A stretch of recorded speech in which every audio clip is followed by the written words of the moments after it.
ready. I'm gonna check the backstory. I didn't plan one out. All right. I build around the backstory. All right. So, I am Akoma, playing the DM, and tonight we have, well, technically two of our normal players out for reasons, and so I've brought a guest over from another server. Mimi, if you want to introduce your character real quick.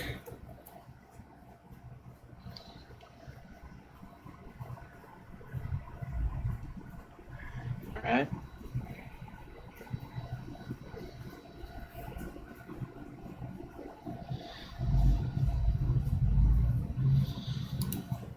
Mimi? Yeah, I'm here. Yeah, you want to introduce your character real quick? I finished it. I even posted it in the character sheet. Yeah, you're playing the. Give an introduction. An introduction. Yeah. Yeah. Introduction for my character or me? Your character. I'm from a long tribe of elves who've taken a monkhood inside a forest, and the trees are our bastion. I've decided to wander away from my tribe in order to seek further knowledge and wisdom. Okay, so getting into the story, last time the group fought a Oni named Niho Koi, who is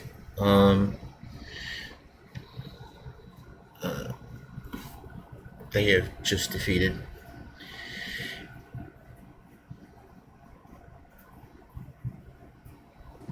It's one of the bosses of the Daask organization. And with that, is everybody ready to get into the story? I don't need much. I'm wondering how my character is going to get introduced to the group. I got you. I'll read you in a second. All right. So after the oddly whispered warning of Niho Koi, the party departs the now empty temple of the Dark Six as the smell of blood rises, leaving its cold and dark interior behind you.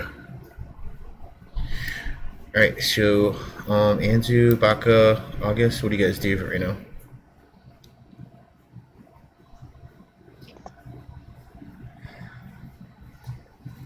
Well, I guess we'll return to Rogue.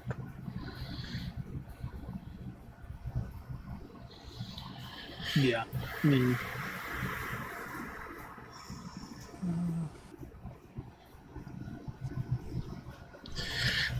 Well, as of far last few sessions, you have been given the intro to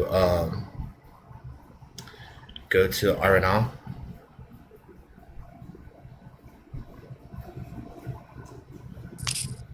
So I'm assuming you guys want to travel there. Probably. It's high time we headed there.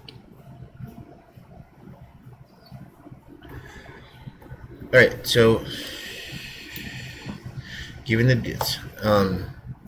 journey, it's it's close to like 2,000 miles to Phyllis Taylor, Talair, and the two basic ways to get there are by elemental galleon, which will take about 9 days and it costs about 1,000 gold pieces, and by airship should take about 4 days and cost 2,000 gold pieces. Twice the price, but it takes less than half the time. Sounds good to me.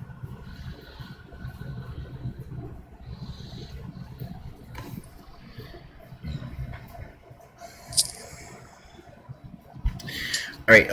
Anything in particular you want to do with your 4 days of downtime? I guess we'll be practicing acrobatic, trying to become more dexterous. Anybody else?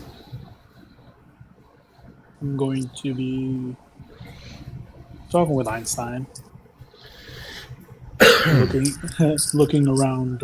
Wait, what are we traveling in? An airship. Oh.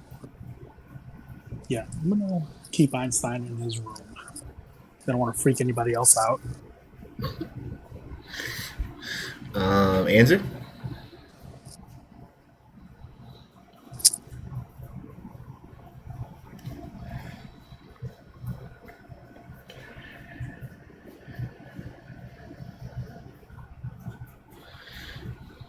Uh,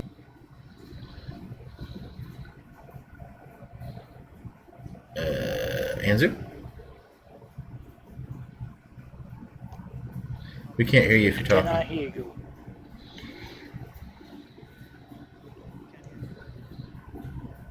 He's not muted, he's just not being heard. For the power of Discord, please leave the voice chat and then rejoin it and see if that fixes it.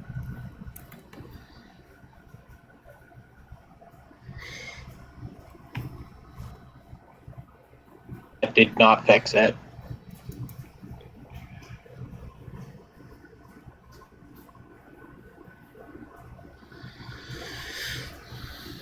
Take out your microphone and plug it back in. See if that fixes it.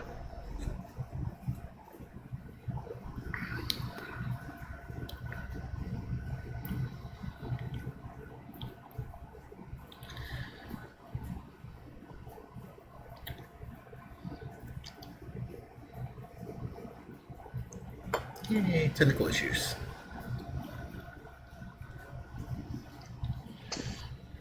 Very strange technical issues. Please tell me this is normal and not because I joined. It happens. Stuff normally happens, but nothing like this. That was not because of you.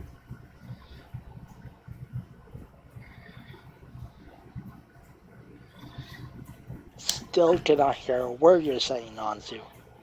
How about now? There we go. Oh, there we go. Yeah, something's up with my mic apparently. Can you turn your volume up? Already did. You can check to see if you're on push to talk and see if it's just not detecting your voice. Sensitivity's all the way down. That would explain it. This sensitivity is down. So like any noise shouldn't be able to trigger my mic. Enzo, I can barely hear you. I just turned your user volume all the way up too. I always have it all the way up. Here, let me switch headphones.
How about now? That is way There better. you are. Yeah, I don't know. I need to mess with my headphones because apparently it's like not picking up my voice.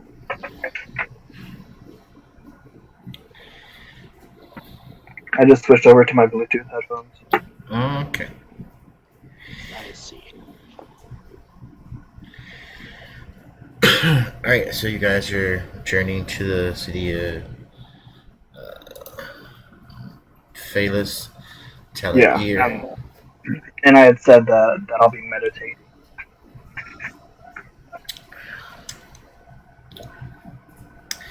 Alright, so you arrive in Phaelus Tier. Um, you'll have to, uh, there, it's an old city, so it's not exactly equipped for airships, but they have a tall building which the airships pull up to, and you have to dismount using the rope ladder and onto the ceiling.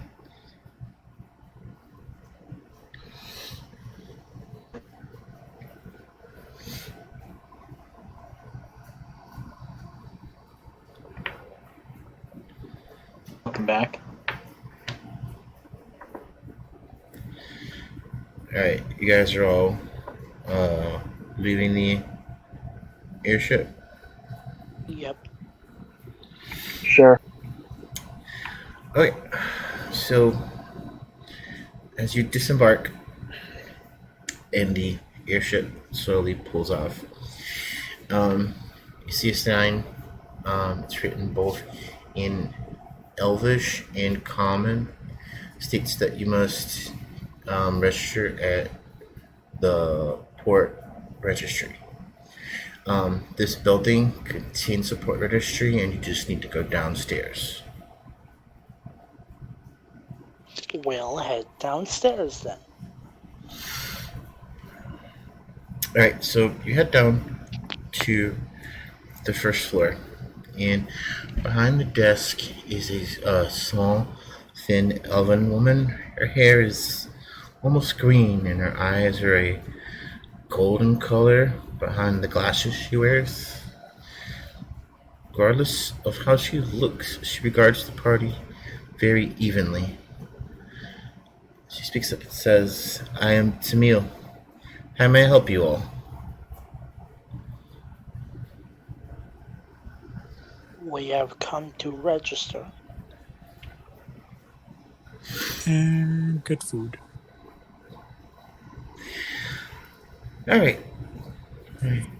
She says, "I can help you with that." And you see her start shuffling through some sets of books behind her. She says, "I will need all your names." I am August, this is Baga, and this is Anzu. Baka's gonna wave and just look around. Can you help us with food too? I'll just do a little nod. Alright, so she pulls out several books off the shelf that correspond with your names and starts writing them down. And you see her scribble little notes under each of your names.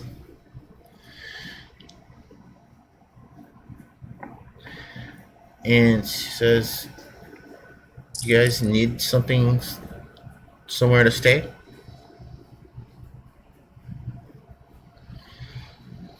Okay. Do you happen to know any inns?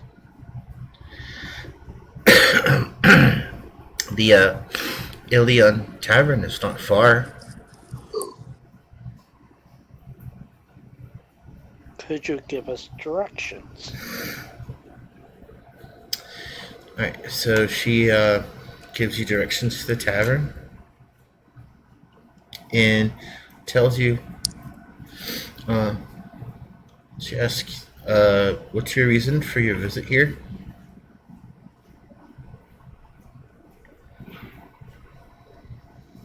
And I gesture for Baka to talk. When Hello. Monzu gestures to Baka, I'll also look at Baka, waiting for him to talk.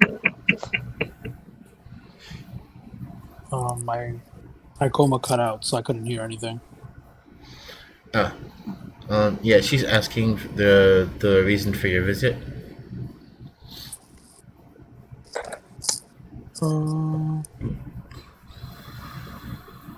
I was actually gonna ask that out of character because I could not remember. You guys are here to meet with the ruling body of Aeranal, the Undying Court, and secure enough sorwood so you guys can build your airship. Oh yeah, this is where we needed to go to get the Wood for an airship. Yeah, sorwood. a reason for visit is business and pleasure. I guess, kind of, a little bit of both. Yeah.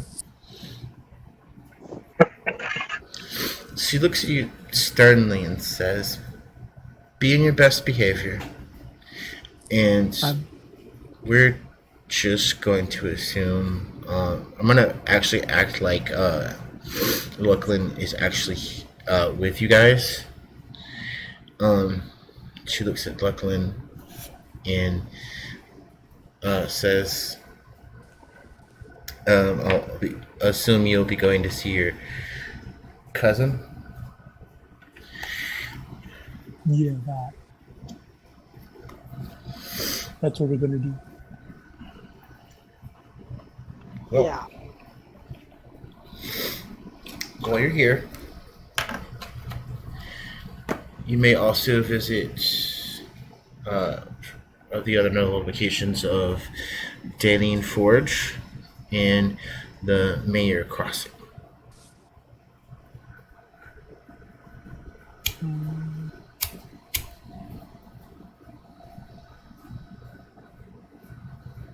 Do we have to? They're just notable locations. If you guys want to go to the tavern, you can. Does the tavern have good food? What do you think? Oh, always. To the tavern. What time of day is it? It would be actually just past midday. Just past midday? Yeah. Sure, Never- let's go get lunch at the tavern and get our room. Never too early for drinking.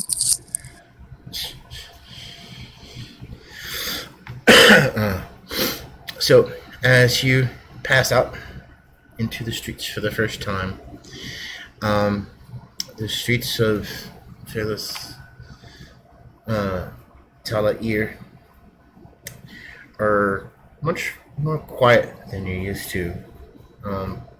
Going between cities like Road and Sharn. The buildings are all made of old stone, and here and there you see glints of blue light floating about the streets. And as you go out and start to explore the city, as you head towards the tavern, you see one of these blue lights approach you. Baka's gonna reach out and touch it. As it gets near, you notice that it's actually a ghost.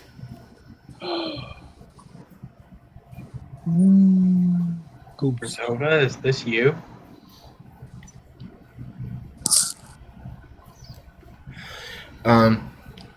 It's a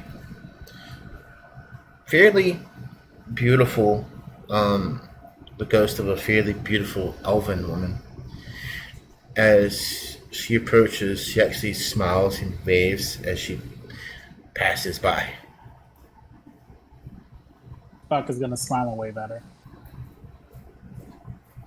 August will also wave at her.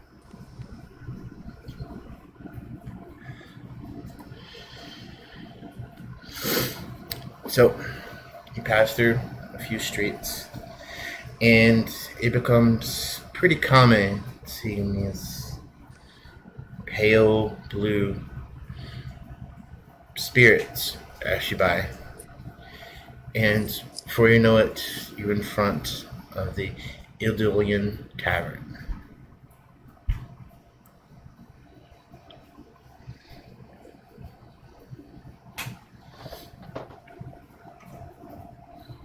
I assume you'll enter. Yes. That is Enter the correct. tavern.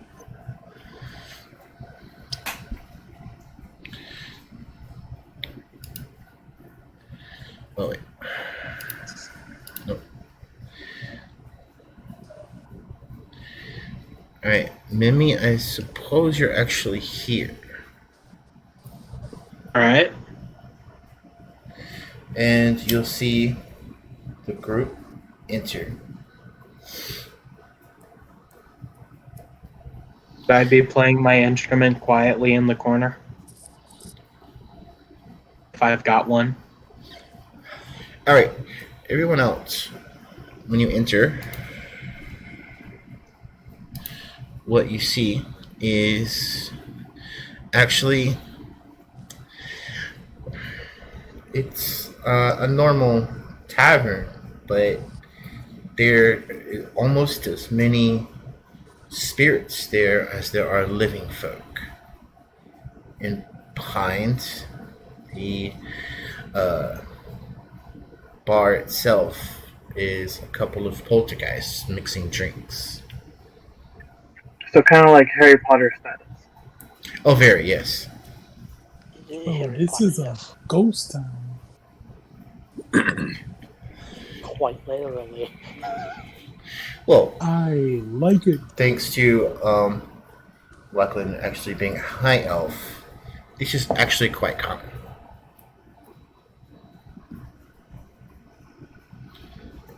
You would learn from her, at least. I'll look over and say, I've been here before, but I never saw nothing like this. Well, I imagine you would have been probably young, but I don't remember much, but I would say I don't remember anything like this when I was here.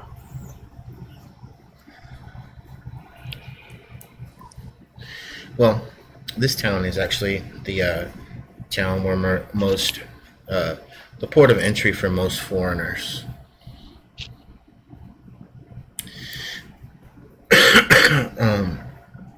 So I'm assuming you guys want to get some food, maybe I don't know if you want to ask anything. I'll go up to the bar and just be like, "How's it going?" What was the name of the wood we need again? The Sorewood. Sorewood. Alright. I'll walk up to the bar and say, hello. We are here on a business trip. We would like some food and some means for the night. And also, could you give us clear directions as to who we need to talk to you in order to acquire Solarwood? The ghostly elf behind the bar looks up and says, "Oh, yeah, a group of adventurers, huh?" Indeed. And then he kind of tilts his head and looks at Luclin in the back. Goes, any cousin of Tyr, the warlock of the Queen of the Summer Court, have no need to pay for anything here.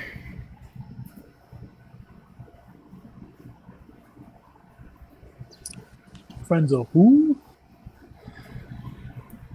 What he's saying is Luclin has a cousin who is is on the Undying Court, who is a warlock of Titania, the Queen of the Summer Court. Oh, I mean, okay no, then. I understood the Luclin as a famous cousin part when he said it. That's Baka asking who it was because he said it really fast. Her name is Tira.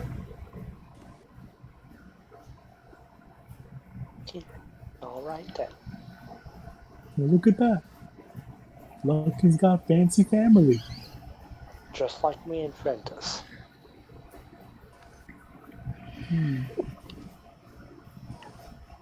I have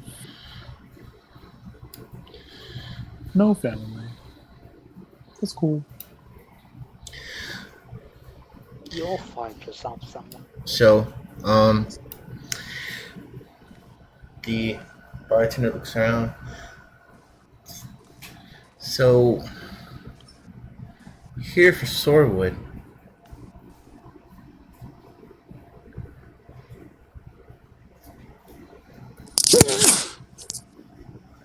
Okay. Bless you. Thank you. Sorry, I tried to shut my mic off before that came out. Zoom tight. Yes, bless you.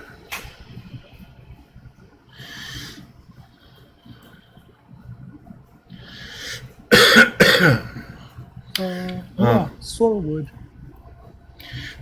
Well, I guess you'll be making your way towards the courts. Why? Is there a trial? The Court of the Twin. Probably went not from- a trial, just negotiations. And from being in a tavern to being in a trial. Oh shit, this moves fast. Well, court is a reference to I didn't do it. in this sense, courts. Well, there are courts like judges and lawyers and stuff, but court is a general reference to being in the throne room of a ruler or rulers who hold what is known as court, where people come in and ask favors for them at certain periods of time during the month or week. Oh, so we're not in trouble? No, we just got here. If we were, there would be problems. Isn't there also courting where you're trying to date someone? Courting is a general reference to going to court and actually trying to date someone in a court. That's how we get courting as a word. Ah. With Ventus, Fancy with Luclin. people. That's how you also get the word courtesan. This is a lot of fancy stuff going on. Can I just have some ale and some meat? I'm from the backwoods. This is too much information for my tiny elf brain. Welcome. Oh, tiny elf, right? I thought elves were smart. Elves are supposed to be smart, but how smart can you be when you come from trees? Don't Well, all that actually, stuff in most place? wood elves here in Aeranal are called Pteranodal elves, and they actually live in plains.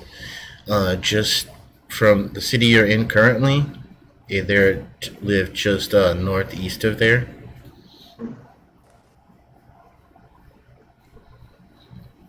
I'm a very young elf.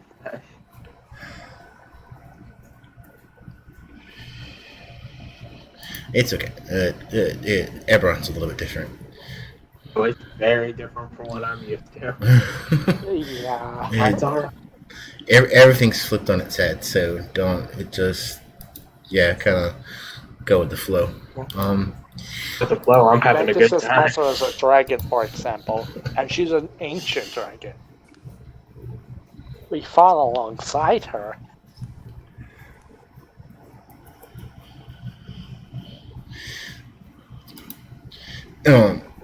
So the bartender um, goes over to a couple of taps with some cups, starts getting you guys some ale.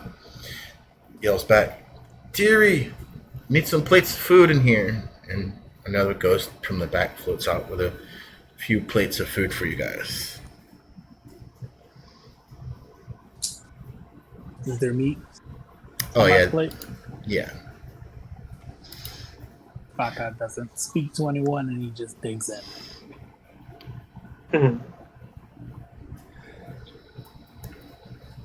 All right, so you guys gonna rest for the rest of the day, or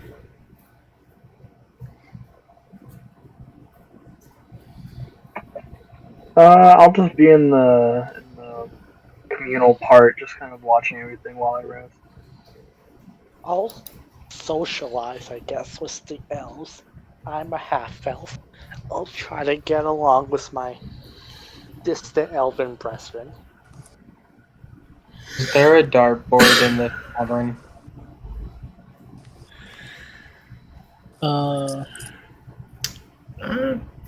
I don't see why not. It is it's probably the one town where strangers actually come in. So Yeah. Baka's bored. He's All right, probably gonna. If there's a dartboard, Baka's gonna play with it. So if you guys, I was thinking of using my darts to play darts. I was gonna say, if you guys look in the map section, I did post a map of Aeranal.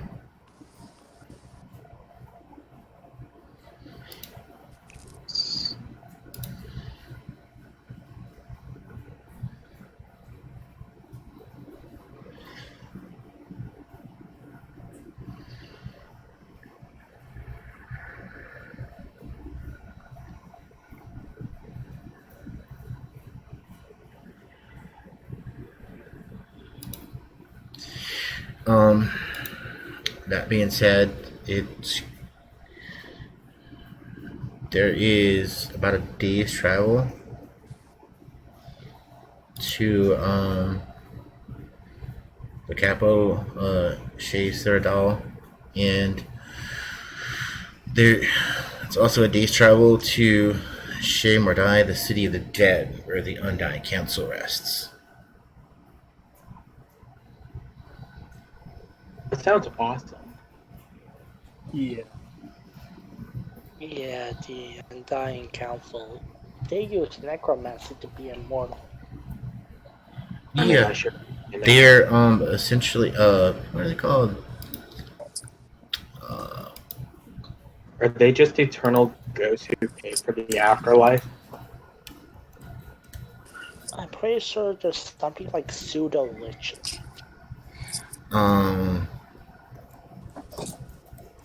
Hold on, I'll have the word here in a second. Yeah, they're a Baelmar, I think. Yeah. Yeah, they're all Baelmorns. This is a special ritual high elves have that allow them to basically become a lich, but with positive energy, so they don't turn evil and they don't rot.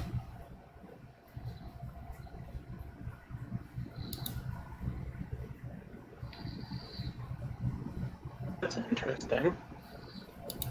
Yeah, they're pretty much just liches, except slightly different.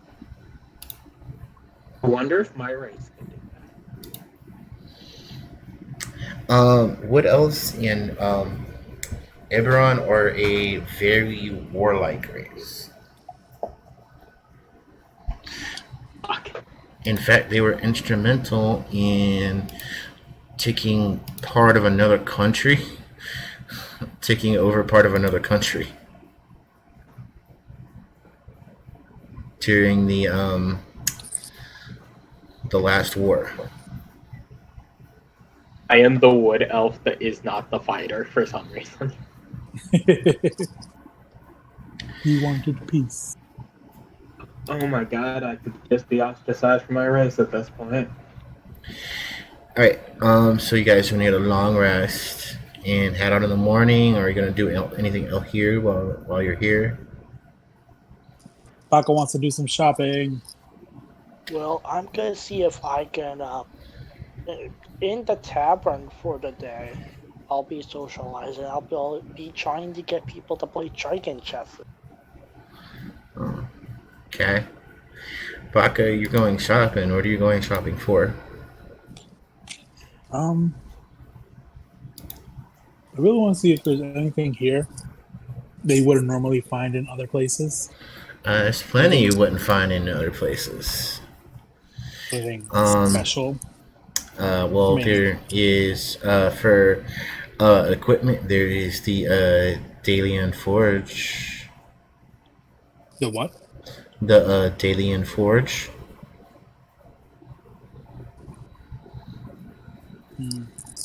Well, I can't wear any armor, and any weapons are pretty much useless since we have our legacy weapons. Any place for random magical items that'll make life fun? Close to fireballs, anybody? Anything you're looking for in particular? No, not really. Actually, I have to get to my character sheet. Give me one second. I'm gonna refill my cup here. Okay.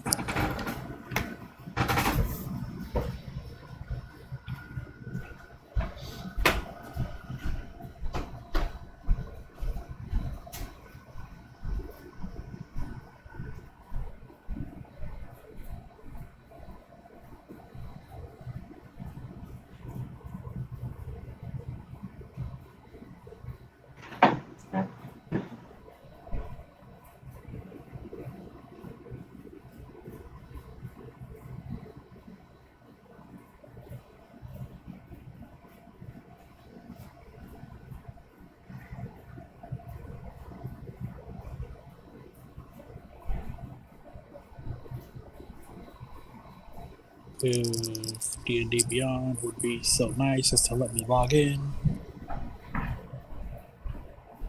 You know, if Baka says he's gonna go out shopping, Marcus will tell him to look for a deck of illusions.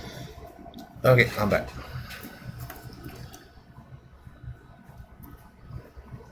You guys hear me? Yeah. Yeah, Okay.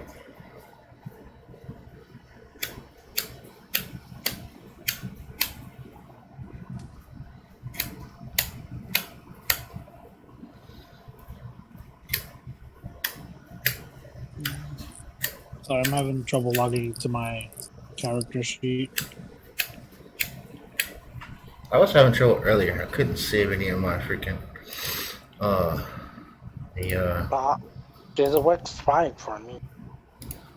I couldn't save my encounters. Yeah, so it's looking fine for me.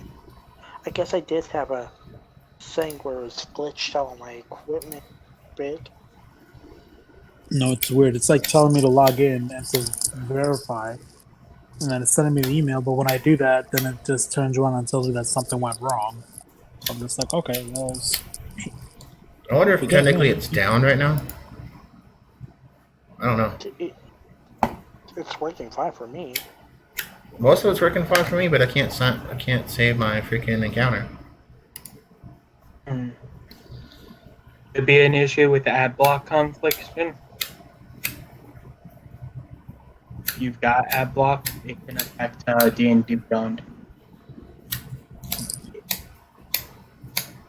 It's literally working perfectly fine for me. I'm having no issue.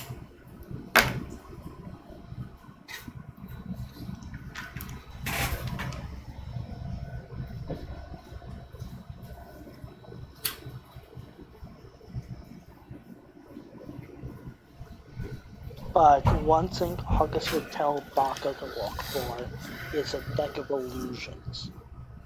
Deck of illusions? Yes. and Baka's just gonna start like, what? Why? You'll find out if you find one. I'll show you. Okay. It'll be fun. Sure, but So he will go looking for that.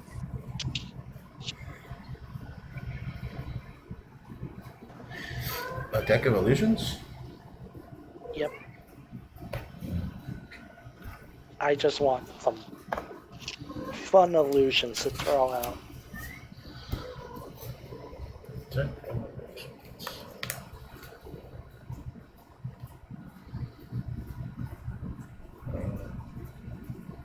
Um, Alright, what's the rarity for that? The what? The deck illusions? What did you ask for? What's the rarity of the deck of illusions? Uncommon. Uncommon? Alright, you can find one for 400 gold.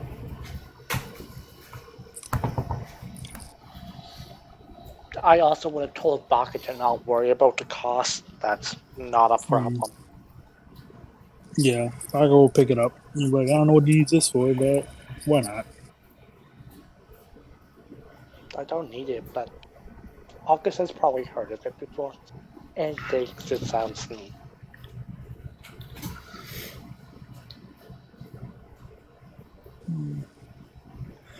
Alright, anything else Also, you want to do while you guys are here? I'm just playing darts in the background.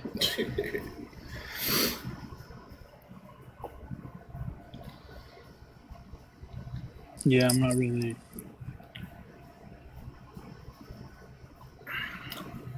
While you're messing around, the bartender kind of floats over and says, "Yeah, you guys here to handle that negative energy flood?" negative energy flood. I hadn't heard of this, but we might be able to.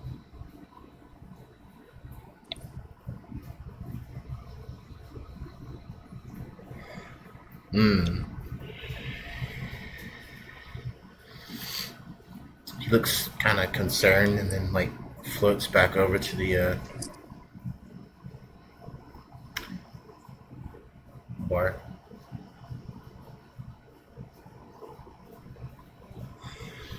Now, Mimi, with with your ears, you pick him, hear him say that, and you start paying much closer attention to the party.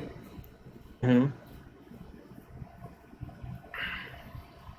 Can I make a history check to see if I can remember if an incident like this has happened before? Actually, as Or you wouldn't if actually not, need to make one. right? So there is the different planes in the cosmology of Aerenal. One of them is Dor. Here, I'll actually post the name of it in chat so you guys can see this. It's the name of the realm. That and Blur.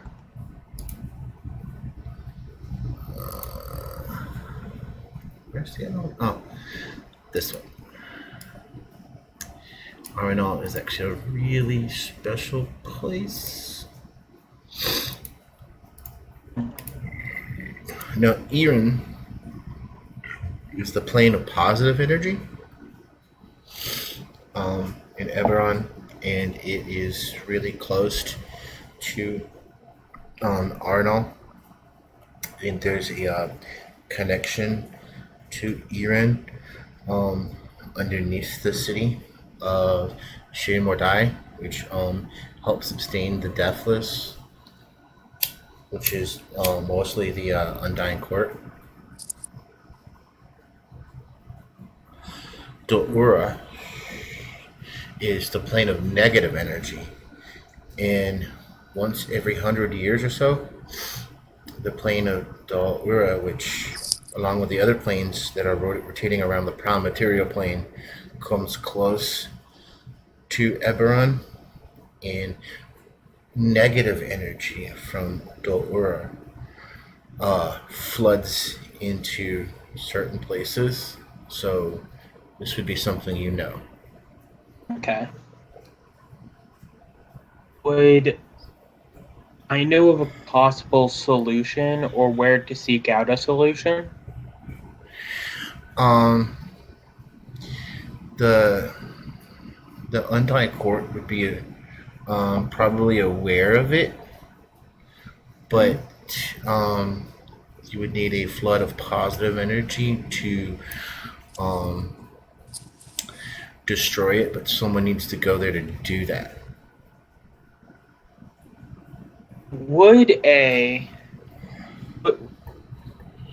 This is a dumb question to ask. Would an orgy be enough positive energy to cancel out the negative energy? I like where you're going, but no. Damn it! I was gonna hire like 50 bards. A second Ventus this is. I see.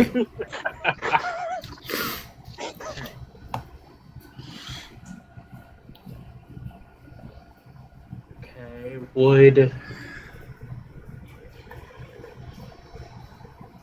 So we know this has happened in the past. Yeah.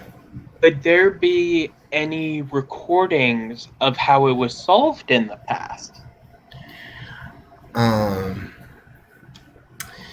There would be at the Great Library in Shea Mordai. Okay. I don't think that I myself would be able to handle like all this, but what would be the wisest decision of being like, hey guys, I know about what's going on. I need to get this important research for figuring out the solution. You know what? Can I go? Do I have the ability to just go to the library on my own? Technically, yes. Alright. I have to pay a fee to enter the library or check out any of the books? Well, no. I mean, you wouldn't leave the library with them, but... No. I was thinking I write down my own notes and then of what I find and then maybe seek out people to help later if the solution is too big for me specifically. Yeah, normally it would be quite dangerous task.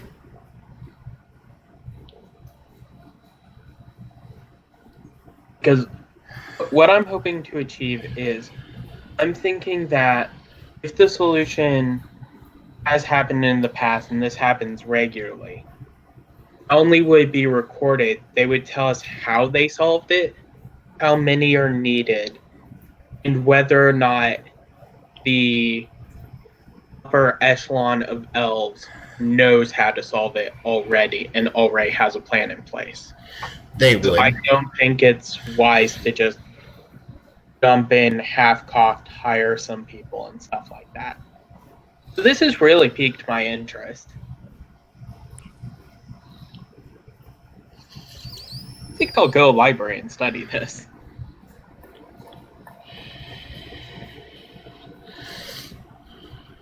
Are you going to go to the library? I'm gonna go to the library and see what I can dig up on my own. Okay. Are you gonna leave immediately? I don't see a reason why not. Flood of negative energy? This sounds interesting. I'll take my darts and go. Will I notice the elf hearing the bartender mentioned is full of dark energy and then take their darts and run out the door. Oh crap, I'm suspicious. I You know mean, what? That's fine. it would stand out. I totally would. Totally worth it too. Well, then I'm gonna catch them before they go and ask, what's the big rush? I'm just sitting there picking at the wood at one of the tables. Seeing as I'm being chased by one of these people that I don't know, I'm not gonna dash. I'm gonna just say screw it. I don't know this person. I asked you a question. Why are you Stranger running danger. instead of answering? I have some studying to do at the local library. Local library? I don't think there's a library here. That's where you're wrong. Here, I'll Well, show you'd have to travel for at least a day to get to Shea Mordai. Oh my god, that's far. I'm gonna run the whole damn thing.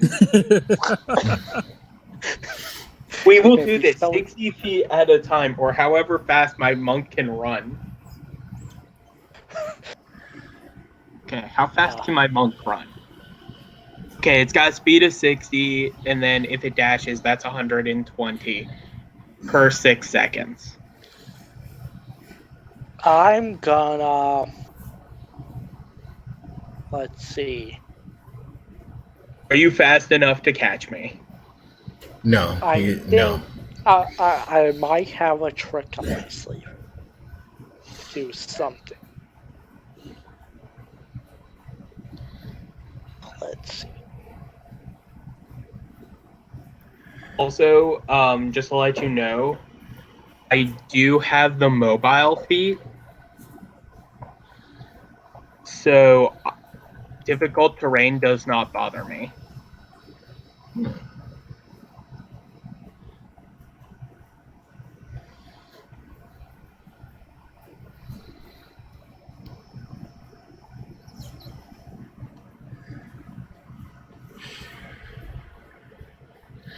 August's gonna cast Levitate.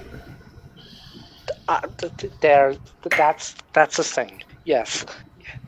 I was just about to notice that because it was right in front of my face. Yeah, I'm gonna hit him with levitate. Is there a saving throw for this? Yeah, it's a con save. Oh god, there goes my poor con save. Alright. I'm gonna be like, hey, wait. And then I cast levitate. By 1 or 2. Yeah. 1. Okay, I am a floating elf. Yep, 20 feet high. And then I just walk slowly to right under you. Now you wanna answer my question. Then I can bring it back down.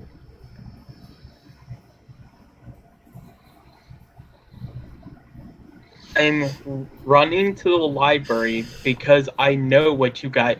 I heard what you guys were talking about, and I know something about it. I just want to make sure that I've got my facts straight before, approaching you guys. I mean, the bartender literally asked if you guys were the ones to solve the negative energy issue. I happen to know something about it. Well, that information would be helpful for us too. It could be a solving, it could be a bargaining chip in getting that swordwood we want. So I'm going to regale them with the information that I have been able to recollect. And how the answer to the negative energy might be located at the library. Ah, is that so? Well then, I have an idea. We could go tomorrow. For now, stay here, stay with us. You'll be safer. Tomorrow might be too late. Probably not. If it were too late tomorrow, people would be in more of a panic. But if you see these people, they're all calm. It's Yeah, an but issue, they probably but it's don't not know. that urgent. If the bartender said it out loud in the open, probably everybody knows. That's probably because they expect the upper echelon of the elves to solve it. But what if it's beyond them? If it's beyond them, it's beyond us. You don't know. Or you could go there and ask. Baka's gonna return from his shopping trip at this point. Seeing Baka, I'll wave him over and I'll give him the gold for the deck of cards and take it. I'm just over here as a poor elf who can't even afford travel. I must run everywhere. Who's this guy? And why is he floating? I'm a girl, thank you. Oh, I my did bad. that because she started to run when I noticed her taking off and decided to ask a question. He chased me after I finished playing darts. You can't do that, August. You can't.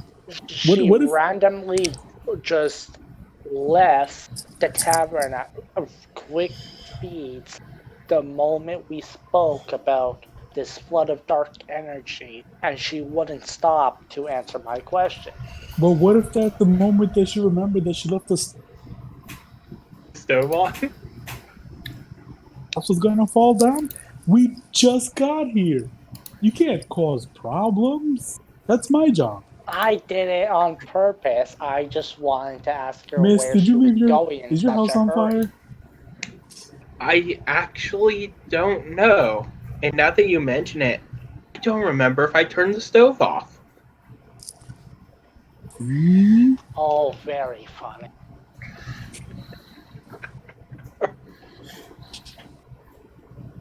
She just ran out, so you decided to cast spells on her? That's not cool. That's not cool, I man. asked questions If you did that to first, me, I and would have then bite she you. started running faster. I asked questions Miss, nicely are you first. okay? Oh, I'm okay, but this is like the first time I've ever been levitated, and I don't know what's happening to my everything.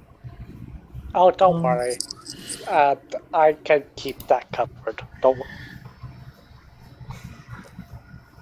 August, let him down. Let her down. I will. She has answered my questions, and I Well, told her that we Also, could do it you can't together. force So I her let her. to answer questions. You can Also, to ask. be fair, I was being chased, so I decided to run faster. I didn't chase you. I saw you run out the door, so I ran out too, and I called to you, asked you a question, then you started running faster. That is the Yeah, literal that's definition of suspect a as heck. chase. That's super suspicious. If you were in my shoes, you would run too. Baka's gonna pull You out were like suspicious. You Baka's gonna ran pull out out a of shish nowhere, and kebab you and would offer answer it. my questions. If you weren't suspicious, you would stop and answer a question as simple as the one I asked. I asked you why you were in such a hurry. Well, Why would that make August, you you're not the think police. I You're should not the run? authority here. You're not the authority here. We can't force her to answer questions. Baka's gonna look around to see if any formal authority is coming to check out the situation. Can I make a perception to check that out too? August will as well. So I'm kind of floating here. You are floating, yes. You Not funny. Jesus Christ. you do see people looking on.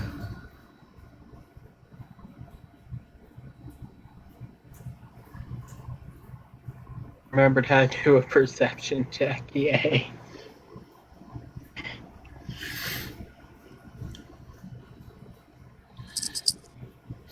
Yeah, there are people standing around looking. Yeah, this isn't very suspicious. A man chasing a woman. August, put her down. Okay, I'm putting her down. End the spell. And So she do I falls just down fall gently. 20 feet? No, you don't fall because it specifically says in the spell that when it ends, you fall down gently. So Okay, aloft. good. I didn't want to fall on my butt. I took a look at the spell description before I decided to just end it like that. I know. I just thought it'd be funny. I don't know what the spell does. I wouldn't do that to you. I'm not rude. Just curious.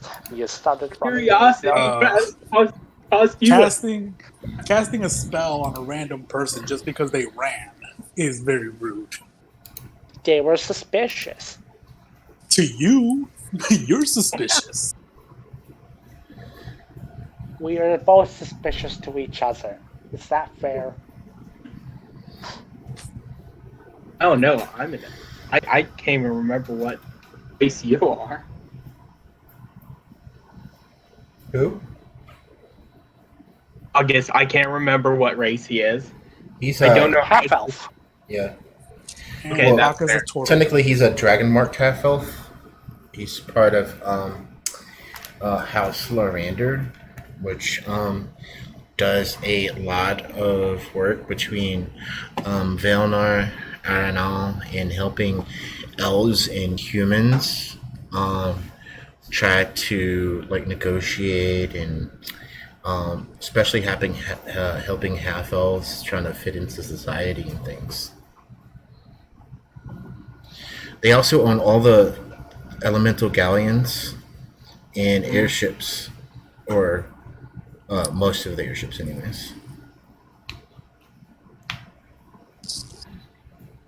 Yeah, that's all ours. Yeah, they operate them too. So how was I supposed to know an important figure like you is chasing me? Especially from afar of all places. How was I supposed to know I would walk into a bar and see a random elven woman run out 5 seconds later? Well, I mean, I was just playing darts. You were playing darts and then words were exchanged. One thing was mentioned and you took off running. Yeah, but maybe I had an appointment to get to. You didn't know. If you had an appointment to get to, why were you playing darts for so long that you would have to run? Because I played too long, silly. You did not seem lost that much. You started playing darts just as I walked in, and then 5 minutes later you ran out and stopped playing. You obviously did not have an appointment you were late for, or else you would have left sooner. Baka's just gonna look back and forth. He was like, August, you had absolutely no reason to cast a spell on a random person, whether or not they were suspicious. You are not the law. You keep doing that, we're gonna get in trouble. I just wanted to stop them. I did not harm her. It doesn't matter. You harmed my pride. That's the first time a man's ever picked me up. My spell picked you up, not me. It's the first time I've ever been touched with magic by a man. I'm so sorry that happened. Here, would you like a meat steak? Baka offers like a whatever piece of like shish kebab steak that he picked up from the market. Because Baka does not go shopping without picking up food. Ooh, yummy. If this one knows how to treat a woman. Oh, shush. His green turtle skin is gonna turn like slightly red. He's gonna smile and he's gonna like, Do you want one, August? No. Oh, okay. When August says no, he's staring daggers at that. Baka's just ignoring it. happily He eat this just meat. he's gonna just take a big bite out of the shish kebab. Ooh, shish kebab.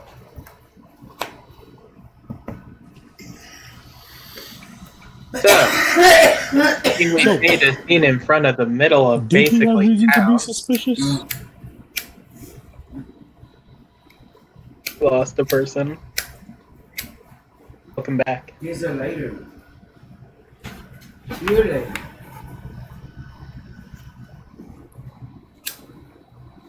So, you know that I was heading to the library to study the,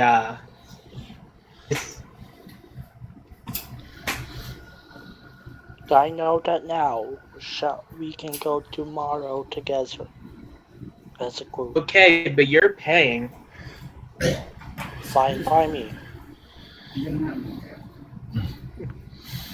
I missed You're whatever paying for- just happened. My phone was And you're acting paying up. for my room tonight. I'm just gonna pull out my bag of 5,000 platinum and flash I it. knew you were rich.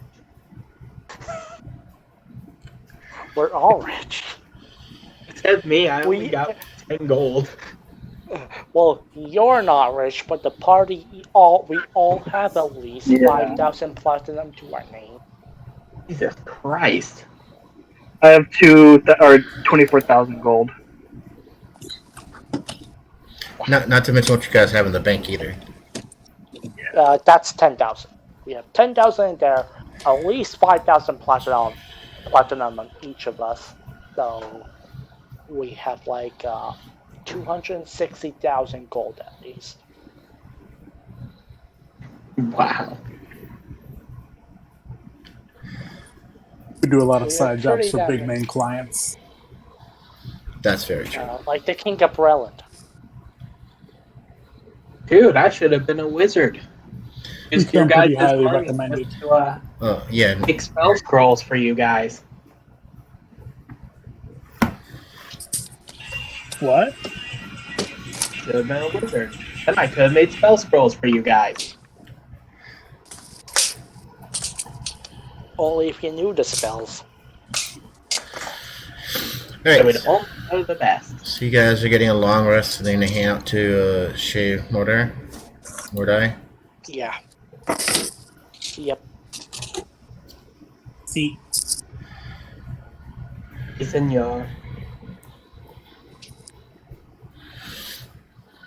And for the rest of the night, I'll be paying for the elven woman that I just captured. I'll be paying for their drinks and food. It's funny because you guys don't even know my name yet. You have not told us it. well, Baka would ask as like he's sharing his food. I just was having technical difficulties, and when I managed to get back on, you guys were already talking. All right, so you guys are going to cross the Shea. So, what's your name? Shea Mordai. Can I just whisper him my name just to spite August? Yeah. And then me being 20 feet away, I read his lips and I know his name too. I do a stealth check to hide my I'm lips. like Right. 5 feet away. That is the didn't worst hear the way to name. use a stealth check. My microphone's cutting in and out. I'm 5 feet away from Baka. Could I make a perception check to still hear the whisper? Alright, so do I make a stealth check? All right. So if you want to hide it, make a stealth check to hide it, and August, if you want to perceive it, you're gonna have to beat the stealth check. Because of my God elven damn it. cloak, I get advantage on the stealth roll. And then Right. what about And then what about me being able to read lips? She would have to cover her face. I am wearing a cloak of elven kind.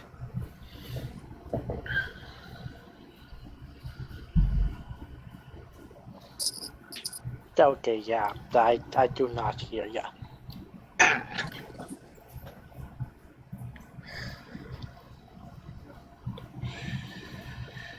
I know how I'll get your name, though. And what did Continue. she say her name was? 'Cause- Demi, but it's a secret. oh. Wait, so So she she didn't? mentioned that it's a secret. Yeah. Okay. I won't tell anybody.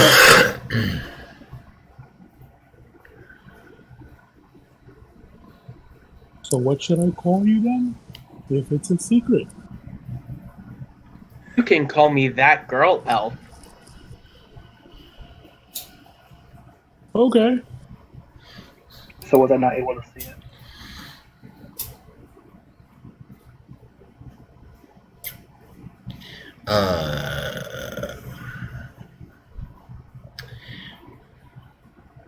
What's your passive perception? My passive perception is 22. Yeah, you've probably seen it.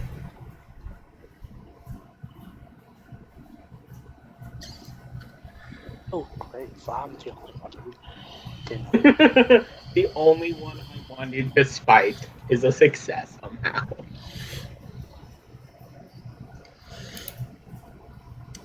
Okay, so you guys are heading to Shade or Die. Yep. Alright, so everybody get a long rest and then. Wait, is that where the library is?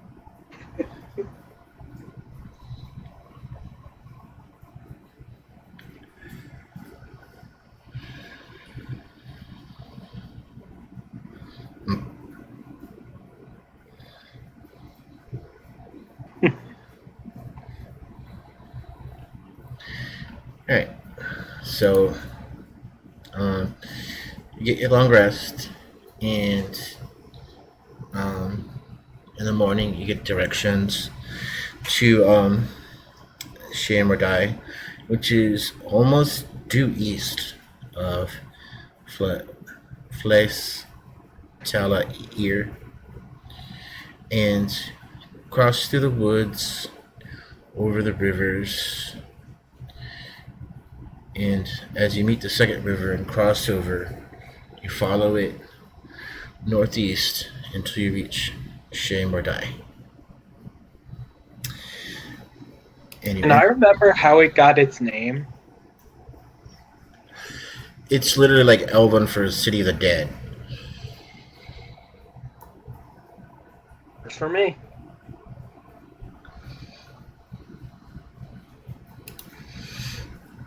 Alright, so They probably know that. It sounds like common knowledge. yeah, it would be pretty common. August knows Elvish, so he would just hear the name and understand what it means. He Is wouldn't there- have to know. Is there any important information that I could recollect, or really boring information I can recollect? Well, there is a lot of information. The tales of what's his name? Aaron? The elven hero who helped free the elves from the giants on the island of Zendrick, realizing that they couldn't stay on the island of Zendrick. It would potentially mean the end of the elven race, led them to the island of Aeranal, which shortly after he died, and the island became named after him, Aeranal. And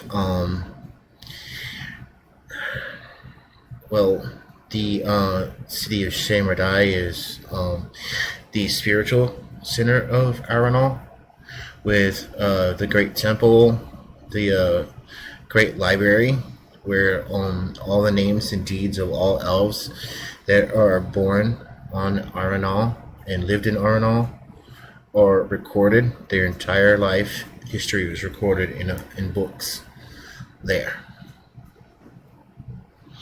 And it is the seat of power for the Undying Council, who are they actually they are part of they are the group that elects the rulers, the kings and queens of Aerenal, which are usually appointed from different elven houses within Aerenal. But they're always siblings. They're called the sibling kings. Even though one is currently a male, the other one is currently a female.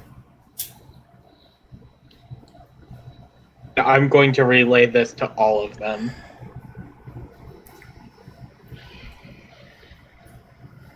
Is there any like super strange, weird trivia that I can regale them with?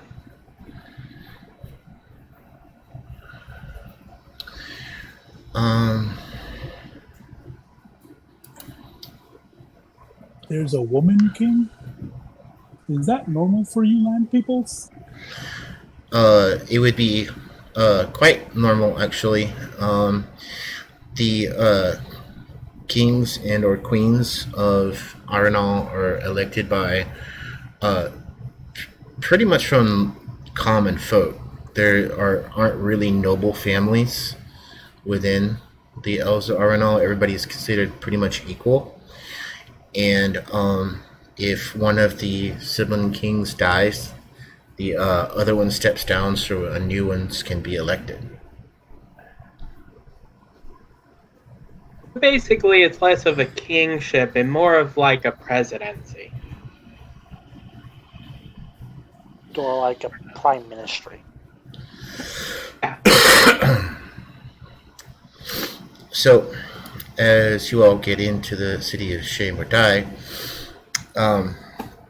you are actually greeted by a floating spectral elf. Looks like you might have been a wizard in life, given the robes it wears. And he greets you curtly.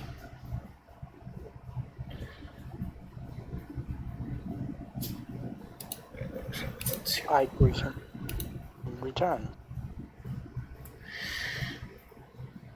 He looks at the party and says, and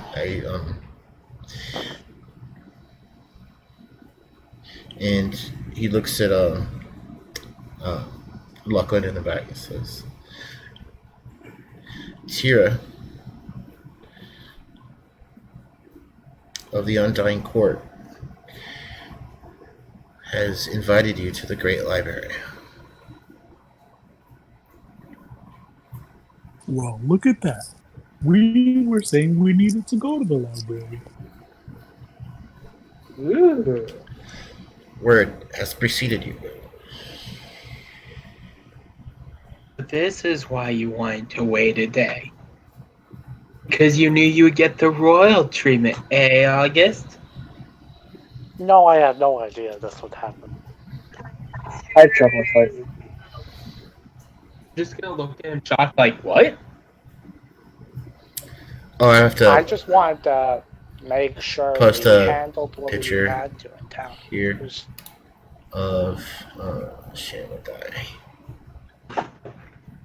Let's see how I can... Oh, here we go. Where we have to hug this out, guys. Yeah, don't. Oh, that's beautiful. I might. That is. That's a nice place. Yeah. The big thing in the back is the seat of the Undying Court. The one here in the center is the Great Library, and the one off to the right is the Great Temple. Oh wow! Nice. Just realized how fast word travels. Yeah, with things like message and stuff like that, it goes quick. But he said he didn't like call ahead or anything, so I'm like, oh my god! Well, How did they find out? I'm saying here that one of the members of the actual party, Luclin, is actually related to one of the members of the Undying Court, so it's not unusual that they would someone would alert them. Oh, sweet. Yeah, Luclin over there, she's got fancy family. Undying family, yo. Luclin! Luclin's back. Did you lose a Monopoly? Hello. Oh, hell no. Monopoly's mine. I lose every time. I've I've never completed a game I of have like a Monopoly. 70-30% win to loss ratio. I usually play until I make somebody mad enough to flip the board. We usually leave the game after like 8 hours, and then we never return to it. And eventually, someone just puts it away. Like, yeah, that was fun. So the ghost gestures towards the Great Library and then floats off into the distance.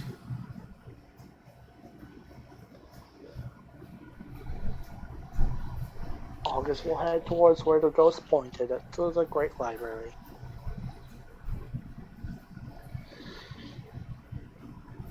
As you enter the Great Library, you go up the steps and enter the first floor. And it is a wide open space.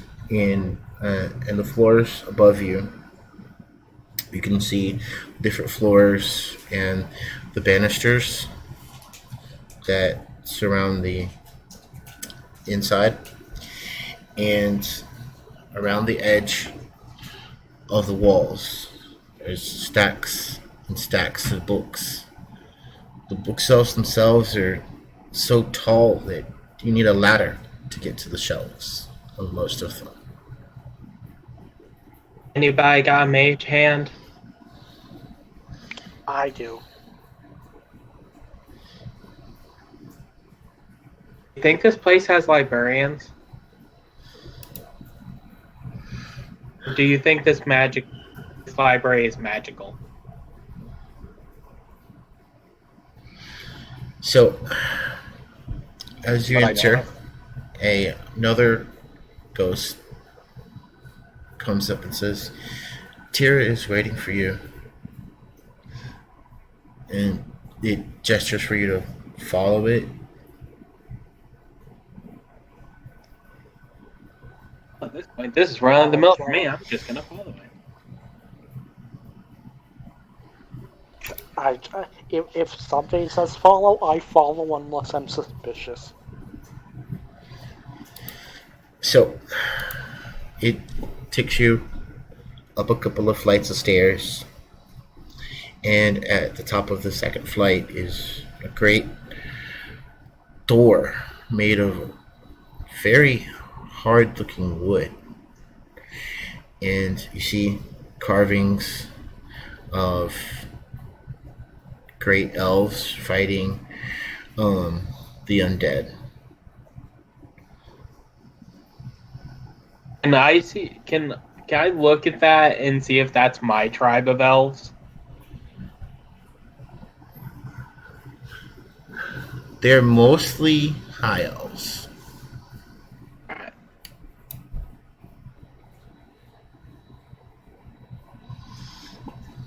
Can I try to remember like names of the high elves? Most of them would be considered great heroes and a couple of them are actually members of the Undying Court. Okay, so I'm gonna do the sightseer thing, going, "Oh my God, it's so and so, and there's so and so fighting that undead, and look how valiant that one looks." He goes, gestures for you to enter the door. I'll follow. I'm going with. I wanted to find out, so now I'm just here as a party prop. Alright, so as you enter the room, it's almost like a private study / office, and sitting at the table is a elven woman, very tall but pale skin, almost gaunt, and you can almost underneath some of her skin you can see slight traces of her veins, but despite that she looks quite powerful and has a shock of long red hair almost halfway down her back. Did I recognize this person from any historical texts? This I'll be turning to Luclin. is Tira, Luclin's cousin.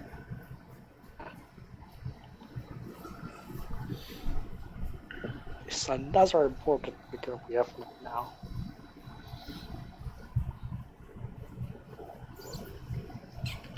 She gazes over the party. Am I there or just I'm just listening? You would be there, yeah. I go say hi to her. Fent is probably as well, since we never split up for any reason. I would go and say hi.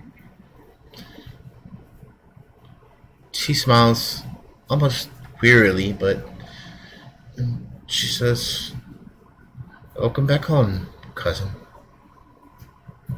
Can I use an insight roll to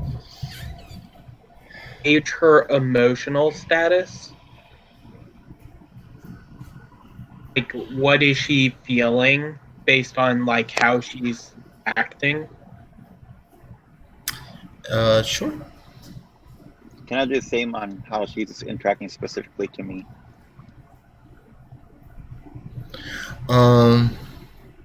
Cold but not unwelcoming. Jesus Sounds about right. Christ! Nice. All right, you begin to get a little bit of understanding as she's actually holding a book, and she was reading out of it as you guys entered, and she now folds it shut gently, slides it back onto the table in front of her, and as she's turning to more formally address the party, she looks at the group, and you can see that something's on her mind.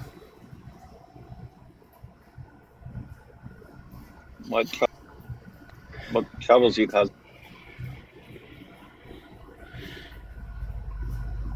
She looks at you. She says, "Well, I've seen you've made your own pact." More like the path was open to me, so I took it. Indeed, troubling things.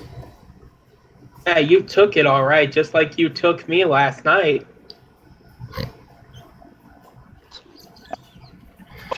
Okay, who laughed? Luclin is a female, so I am okay with that. okay. So she looks at the party and says, "I am to deal with this business you have come here for. You are seeking the Soarwood. Indeed, we have acquired blueprints for an airship and wish to complete it, and we require the Soarwood to do so. Well, something has come across us. News of a negative energy flood. Well, that's a Yes. coincidence. We I'm here heard to that study just that negative yesterday. energy. She says perhaps we could help each other. I need you to free us of this negative energy flood. South of here lies a ruin, Chez Desir. The negative energy flood seems to be centered there. Do this, and the court will free up enough Soarwood for you.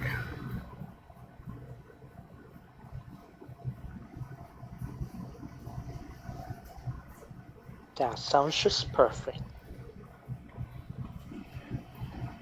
Would I know what the Soarwood is used for, or how it's gotten? Soarwood is a rare plant that only grows here in Aeranal. It is a buoyant wood, but it floats in the air. The hulls of airships are made of it so that when the elemental matrix is closed, inside the elemental matrix is a shard of a Kyber dragon shard, which contains an elemental, usually either water, air, sometimes lightning, but that's more rare. The fire as well. And when you shut off the elemental matrix is opened, and the energy of the elemental is unleashed, and it flows through conduits inside of the airship and goes outside to some struts. The 4 struts, one on the left, one on the right, one on the top, one on the bottom. And it creates I'll show you a picture. My elf is really smart for average intelligence. Let's see if I can find it. In that case, August is, I guess, just as smart. He's got average intelligence. Yeah. It looked like this. This is one with a fire elemental. Ooh. And the power of the elemental creates this ring, and it is what propels the ship like forward. When this elemental matrix that allows the power of the elemental to float out to the ring is closed, the ship is made of Soarwood, which floats inside the air so the ship doesn't fall out of the sky. So basically, it's a giant living turbine. In a sense, yeah. Yeah. Magical living turbine. Here in Eberron too, they have the lightning rail, which this is the same sort of thing, unless it's made of metal, and it uses a captured lightning elemental to float the train above a set of stones. And So also basically- accelerate the train. Basically, a magical monorail. Yep, Yep. And it goes very fast. 30 miles an Mono. hour. Yeah, it goes to 30 miles an hour. Airships go to about 20 or 30 miles an hour, but airships can carry about 60 tons of cargo. So,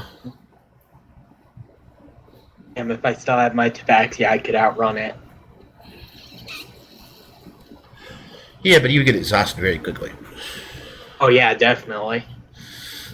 Airships, not so much. In 6 seconds, I could run about half a mile.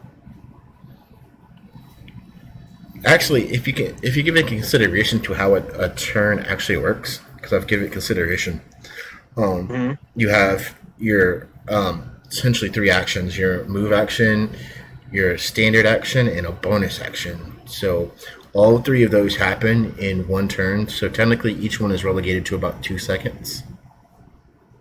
Oh my god, that's really fast. Yeah. Because You Tabaxi's insanely speed quickly. boost is a free action. Yeah. Then the dash, then the bonus action dash from being a monk. Well, give it consideration to this because I've heard about it. Like, there's a monk build that's like, is your character secretly to the Flash? You take monk, and you mix in a couple levels of fighter. Yeah. So, get your monk, and then you're able to move that step of the wind, double that movement speed. Then step of the wind allows you to dash as a bonus action, dash as a bonus action, dash as an action, action surge, dash as an action, feline agility, double all that. You only get one bonus action though. Yeah, but action surge If gets you a you- second action, so you can dash 3 times. What would happen is you get your action where you dash. That speed is doubled by your Tabaxi speed. And then if you choose to use Step of the Wind, that takes up your bonus action. So you either have to choose Step of the Wind or Second Wind. Yeah, but I'm saying, Second one doesn't boost your speed. if you use step of the wind, you can dash as a bonus action. You still have a standard action, so you can, as a standard action, dash. With fighter levels, you can action surge, dash again, and then use feline agility. Is action surge a bonus action or a free action? It's a free action. Oh shit. Yeah. So you get 3 dashes and then the feline agility boost, which doubles it again. So you're gonna multiply your speed by 16. That's really far. So you start with sturdy, you end up with And don't forget, with the monk levels and Unarmored movement. 480. Mobile. With mobile and being a tabaxi, that also means you can run across water, difficult terrain, and climb on. If you're 9th level. Yeah, if you're 9th level. Yeah. But you have a speed of 480 feet. Actually, with a tabaxi, you should, in one turn you should be able to get well over 1,000 feet.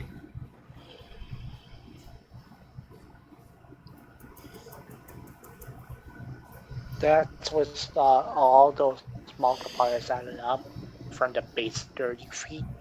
You have to remember that if you can raise that base, you'll become much faster. Yeah. Yeah, and as a monk, your base is increased. Yeah. Your base gets doubled after enough levels. So and the mobile feat adds 10 to it. 960. Okay. So if the mobile feat adds 10, that makes it 40, and then a higher enough monk level puts it double. That's 80 where you're starting at. If you're high enough level with the mobile feat, your base movement speed would be 70 feet. Step of the wind, doubling that makes it 140. Dashing as a bonus action makes it 340. Dashing as an action makes it 680. Dashing again with action surge makes it 1360. And and then the Tapaxi feline agility to double again makes it makes it somewhere around 2,500. 2720. Yeah. And if somebody casts haste on you, enjoy.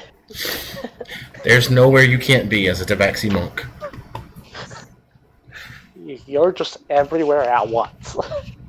You're literally moving at the speed of light. You move at the speed of Time light, is not and, moving for you. and you won't, and you get full movement speed because you do have a climbing speed too.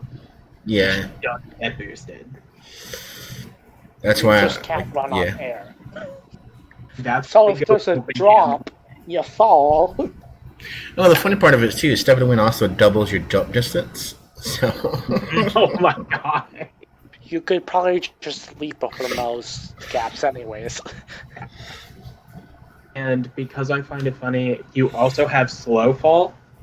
Yeah. You're basically a cat anyways. You should already come packing that. And I chose Open Hand Monk because of the damage output at like 14th or 17th level. Because it goes from 10 damage to infinite damage. So imagine Sonic with his one-shot attacks. Alright, so let's get back to the story. Yeah, That was fun. that's fun, Mass, but Yeah. So. Alright. What do we call it here? I lost for a second here. Tira says, I have some things to help you.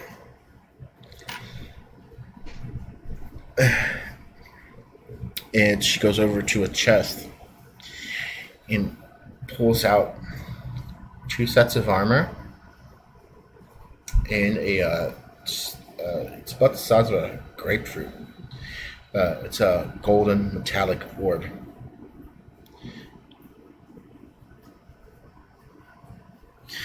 One set of armor is it looks like it's made of wood and has carvings on it that are they're scenes of high elves fighting the undead on it. She says, "This is the armor of the ancients.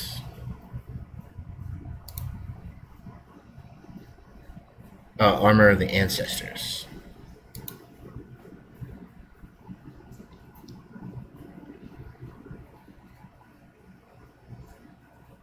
Now, functionally, this armor is a +3 set of half-plate armor that gives you resistance to necrotic damage. that's nice.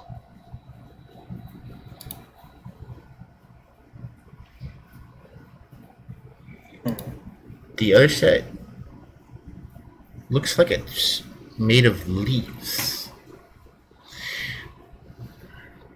This set of armor is called the Armor of the Wilds, and it is made of the tough leaves of the bronzewood tree. The armor of the ancestors is made of bronzewood itself. Now, functionally, the Armor of the Wilds is a +3 set of studded leather armor. But it has the added benefit of while you wear the armor, once per day you can cast Pass Without Trace without any components. And as an action, you can add +10 to stealth checks while in a natural environment. Ooh. I thought the armor of the ancestors sounded like Luclin's alley, but no, this armor of the wilds is more his style. Yes, please. Just over here, like, I'm That not helps. going to be wearing that. The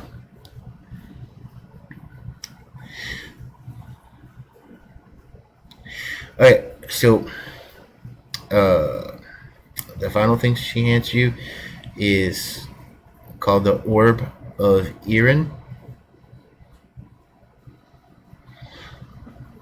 This is a golden metallic orb.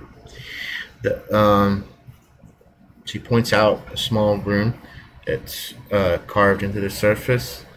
As an action, you can touch the rune and speak the command word, and the orb will emit a will cast positive energy flood. As part of the action to activate it, you can throw the orb up to 120 feet away from you. It has 3 charges, and the orb regains all expended charges at dawn.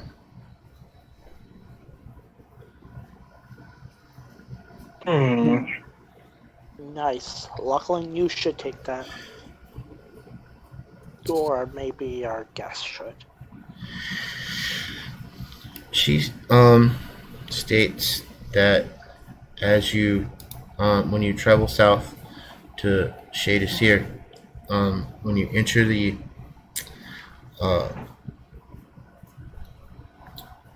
ruins, after defeating anything that's in the area, you must place the orb on a pedestal and activate it.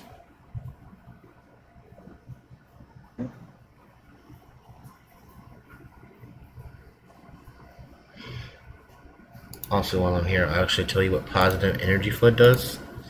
It's a 5th level spell, and when you cast a spell, a wave of positive energy washes out from you from a point you choose within 120 feet of you in a 120 foot sphere. Creatures within the area must make a Constitution saving throw.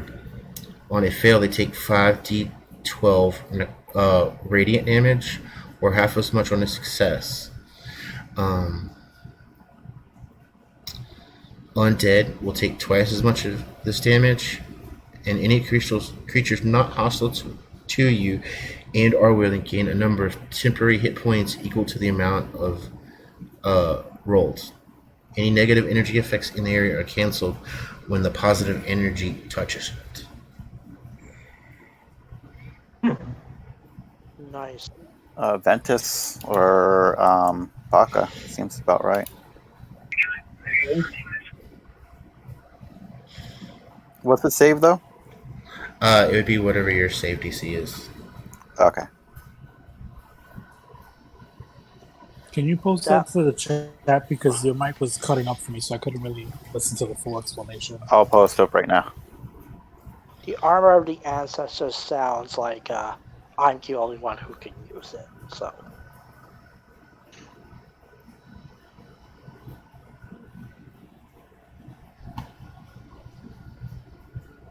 Yeah, sure, I'll put that on. That's a nice 23 AC.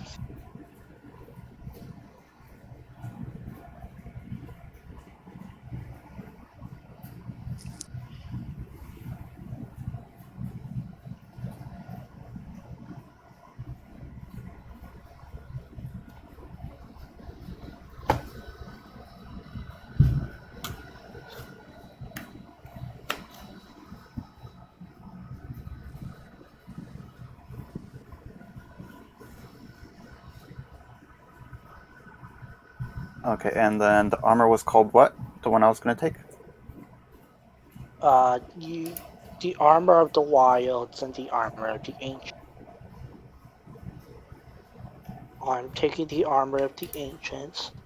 And then you're wild. I'm wild, you're ancient. Yeah. Your wild armor gives you stealth bonuses. My ancestor's armor gives me resistance to necrotic damage.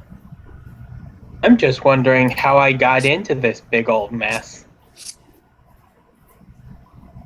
You wanted to do something about that negative energy flood, right? I wanted to study it. Well, you- now you get to study it firsthand. Yeah. I'm here Yeah. now. In person.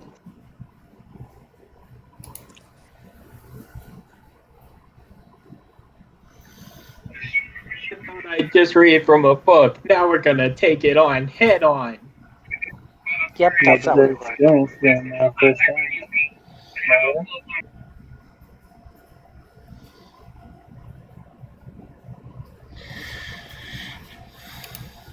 Alright, so you guys gonna head south towards the ruins? Yep. Yep. I'm gonna take that energy flood thing. Let's do this. I'm a fool. And his grand misery. Okay, so you guys head south. And you head through the forest for a bit. And you come upon the river and follow it east towards Shade of Cedar. And shortly after, you come upon the ruins of a temple in the distance.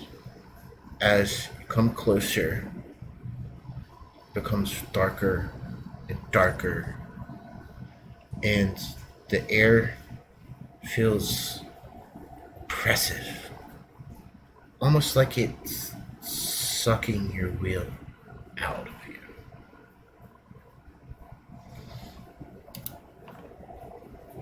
Alright, everybody make a charisma saving throw.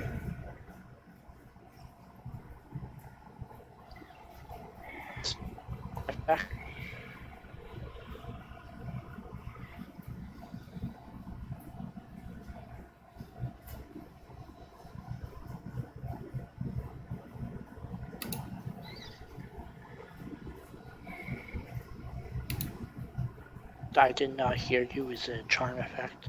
It is not a charm effect. Okay. No. Oh my goodness. Oh goddamn! I rolled low. Alright, Luclin passes. Right. Baka passes. Don't think I passed. I did not pass.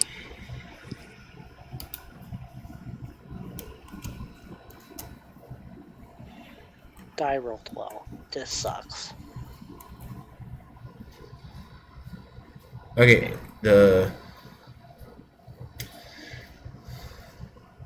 Alright, so those who didn't pass take 1 damage. Ouch. So, My feels. what kind of damage is it? Necrotic. I have resistance to that. So does it do nothing to you? Pretty much. You went down around up. You round down, so it would be 0. Ha. Awesome. Alright. That's fun. But you do begin to feel a little lethargic. I feel lethargic. That's not good. Okay. So what are you guys gonna do now?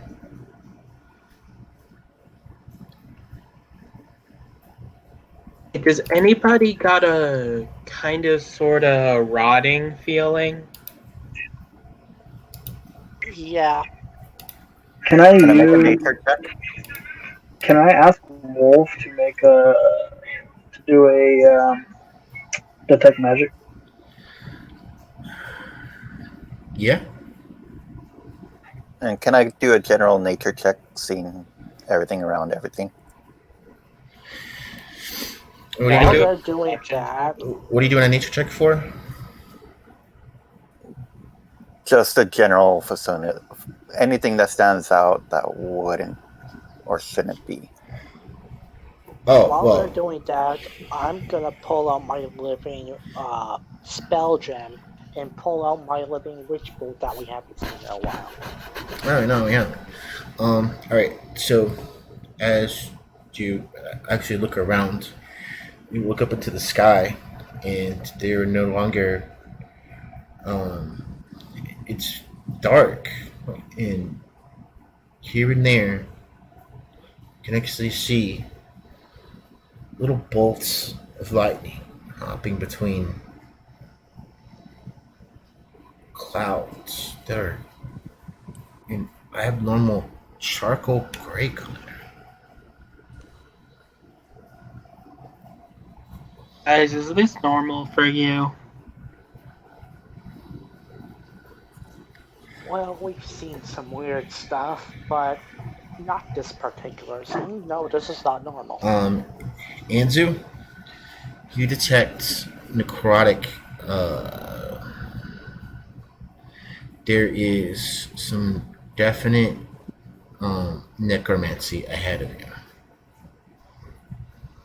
I'll go ahead and let everyone know what Wolf told me.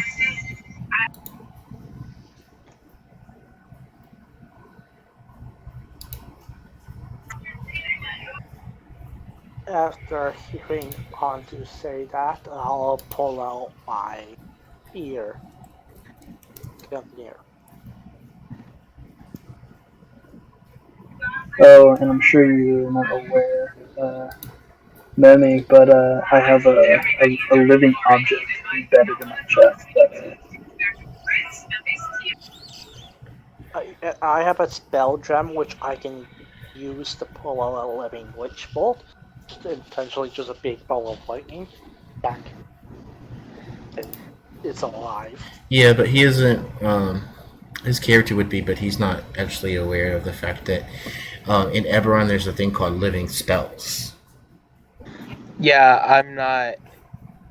Even my character probably wouldn't know that. Well,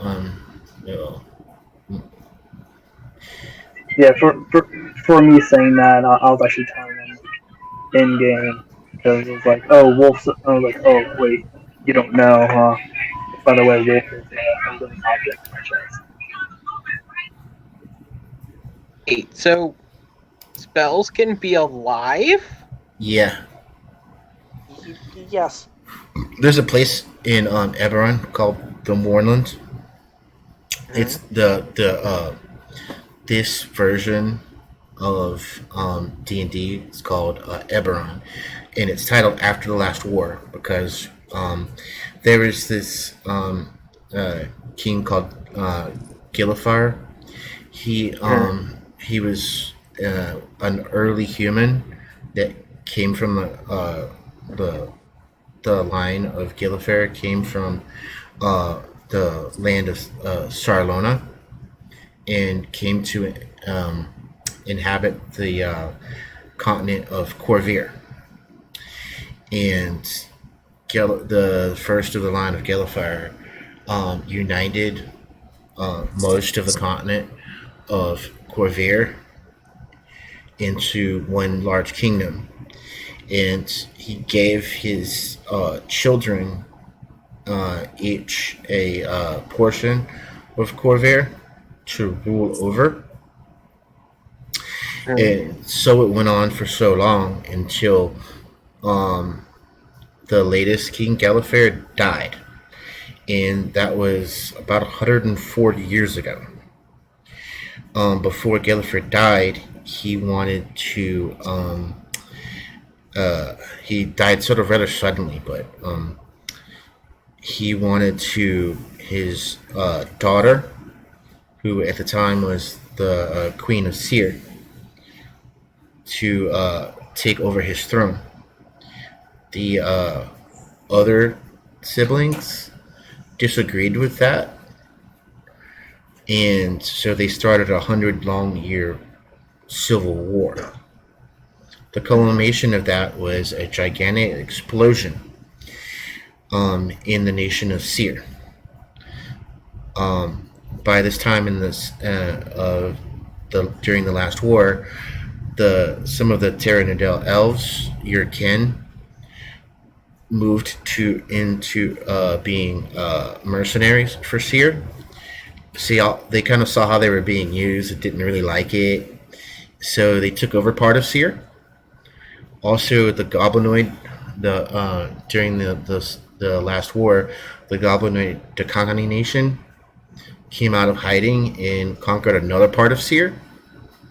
And on the day that the fighting ended, called the Day of Mourning, a gigantic explosion happened, and a blast of magical energy covered what was left of Seer, leaving Seer covered in a titanic wall of fog. I'm trying to see if I can actually get you a picture of this. It's kind of ironic because my character doesn't know this, but I do. Your character would know it, but it's a separation. Oh, okay. Yeah. Your character lives in this world, they would know all of this stuff. I was thinking, considering they have the hermit background, they might not know it, but would know where to find it. Well, they would know at least basic history, and this is basic history of them. Ah, okay.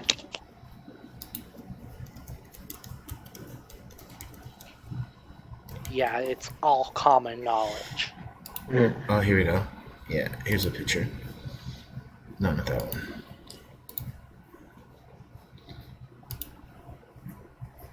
I thought that depending on which continent or country you were from, the history books would be different per country. This is all fairly common knowledge. Oh, okay. Nice. Yeah, so it stops honestly at the border of Seer, and at the time people were casting spells, and for some reason some of them came to life, and they have their own sort of sentience.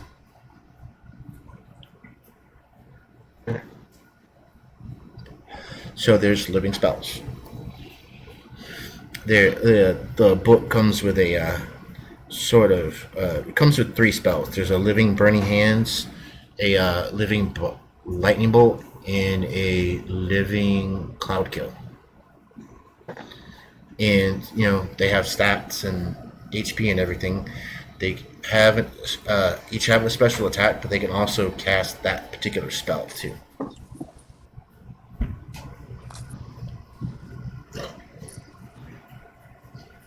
In fact, while you're in the Mornland, there's a possibility that when you cast a spell, your spell can come to life.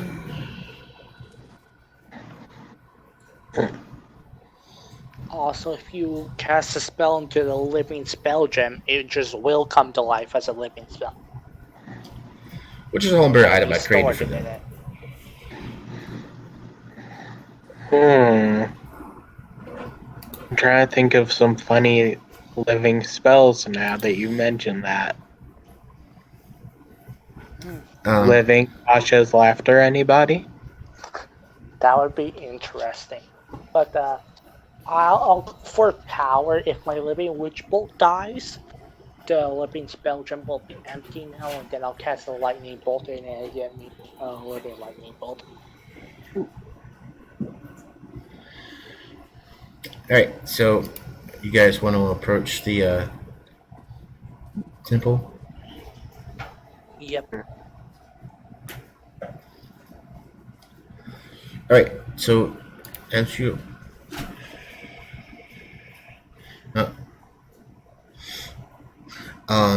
yeah, I think living spells work better when they actually have like a visual.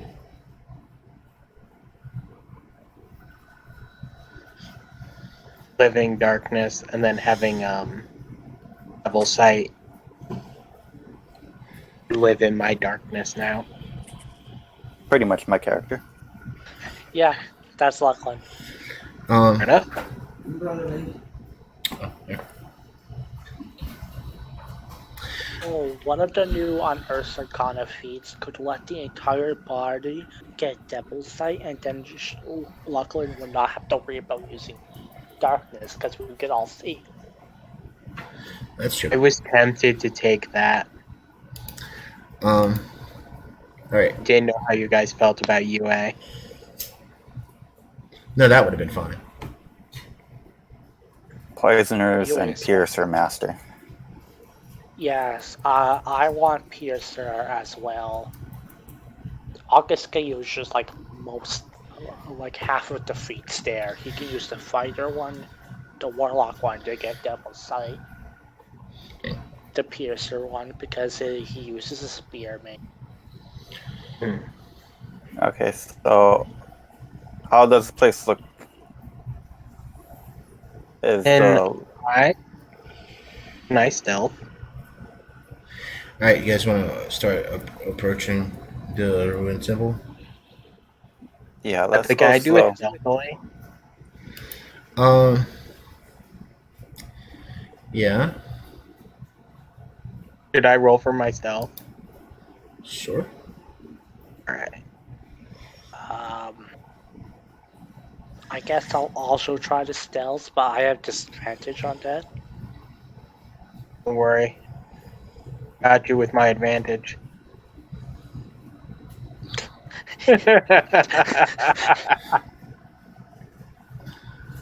Together Really, we will yeah, have right. Y'all rolled a little bit too quickly. I was going to activate pass without a trace. Well, luckily, you can do that retroactively just before. just before the rolls are considered like called. DM. That would make him. I mean, that's fine.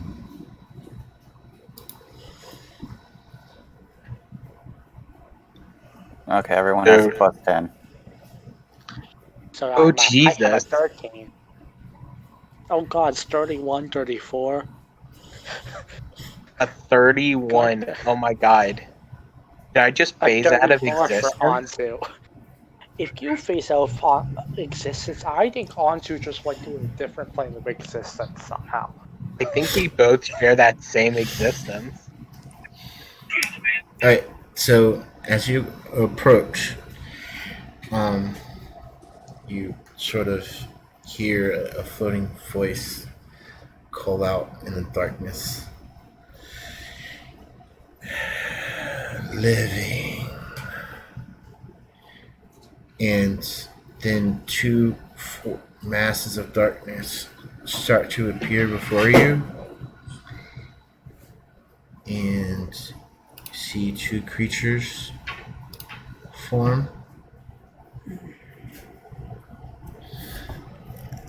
This visual. And this is a ruin, not a natural environment, right? Yeah. Okay. You'd probably want to be in like some kind of brush at least. Yeah. Oh, here we go. As I see that, I ready an arrow.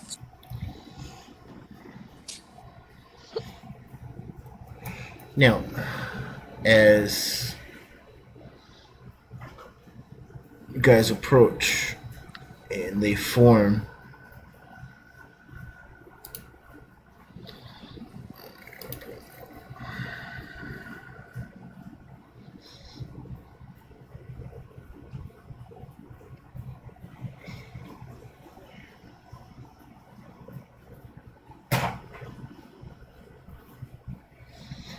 all right,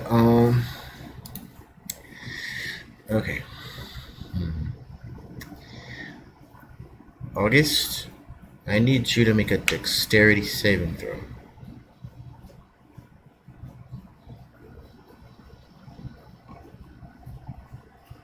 $17. 17. Okay, so you pass.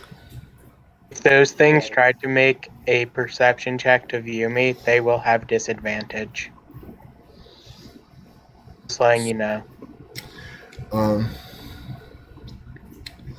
right, so what's happened is it through this worm thing at you. Oh, I guess I dodged it. Yeah, you just dodged it.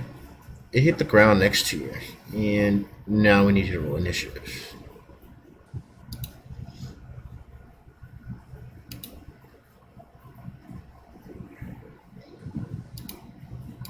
Sometimes I wish my dex was higher.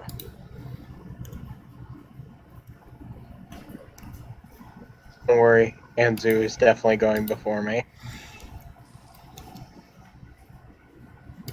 It seems it's Luclin, then me, then Anzu, then Baka, then you.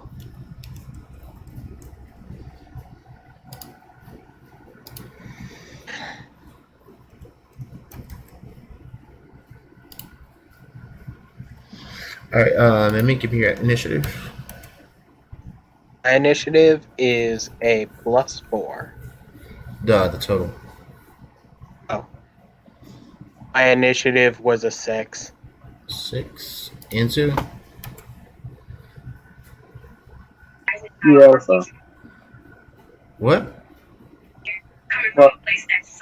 Anzu got a 10. Oh, yeah. August? 16. 16. Luclin? Tied with Luclin. 16, but I have a +4. So you go first. You be 17. Baka? 9. 9. Do we still have Rot with the party? Yeah. Okay. Yep, Rot is here. Einstein is also here. Is it 3 as shown in the picture? Or It's 2 of them. 2 of them. Okay, so nothing really. Oh my god. One second, I gotta roll for their initiative. I gotta get a +0, so it's a flat roll.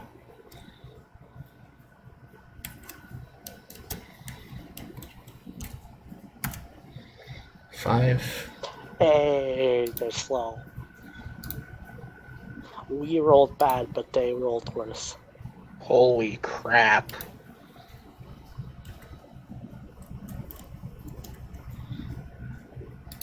That typically happens. It's rare that we roll bad and the enemy rolls well. That only really happens when there's multiple enemies rolling. This.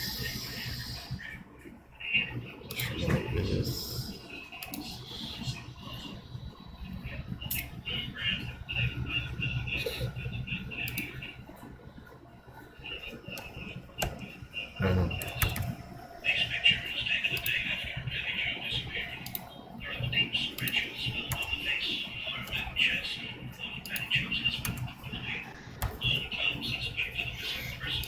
Alright, so top it around. Luclin? Okay. So Rot's gonna fire a Sacred Flame. Okay.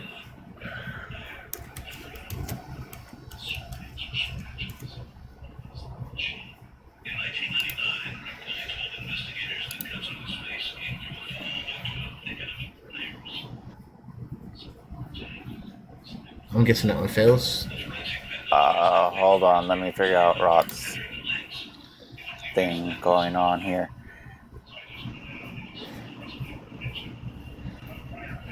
Rot attacks with what? With... I believe it's Wisdom. Okay, that helps a lot. Yeah, that hits. So 2d8.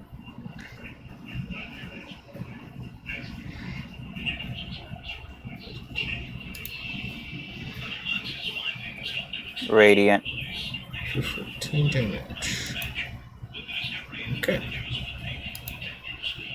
And then for me, I'm just gonna fire using my Omen. So yeah, with the bow.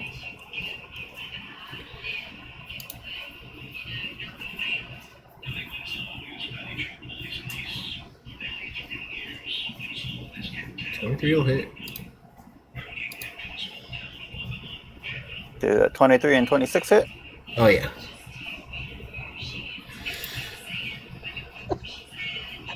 Rolls are always ridiculous. I'm only at 8. 26 and an 8. Makes it No, 30. no. For the damage. Oh, okay. 8 for damage. And I'm going to back up a bit more since I do have the range. I'm going to let Rot fly exactly where I was standing and move back. What's your modifier to that? You to I noticed you have a modifier to it. Which one? Damage. Your damage. Oh, shit. Yeah. Hold on. I know you have at least like a +3 to damage. Oh, it's a lot. Hold on.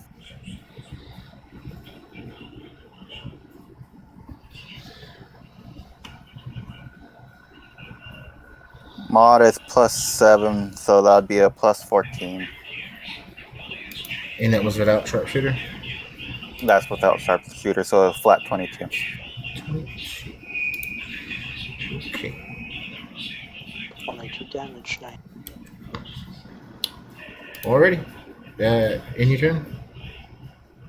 Yes, sir. Alrighty. August? Yep. My turn. I am gonna. Well, how far apart are they from each other? Well, like 10 feet. 10 feet. Alright. How far away are they?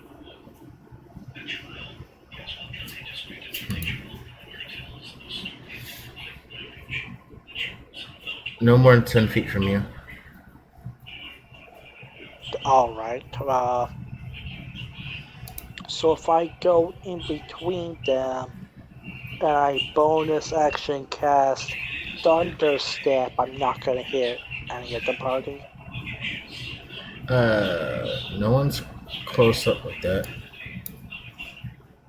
Alright then. I will do that. I will quicken spell Thunder Step in between them, hit them both with that. And then appear behind the one that Luclin did not attack. Okay. They made a dex save, right? A con save. Con save. Yeah, +4 to his. Bless you. Okay. That also casts Thunder Wave because it's that's 3d10 damage, not 2d. They fail the con save, and they'll take 15 thunder damage to be pushed 10 feet away from me, so to the sides, and then I'll appear behind the one that luckily did not hit. That 15 damage is thunder damage. They also took an automatic 3 lightning damage because I have that as a class ability, if you remember. And So what's the total damage? 18 on both of them, and they get pushed. And then I'm appearing behind the one that luckily did not attack, and I'm attacking it with Scumgear twice.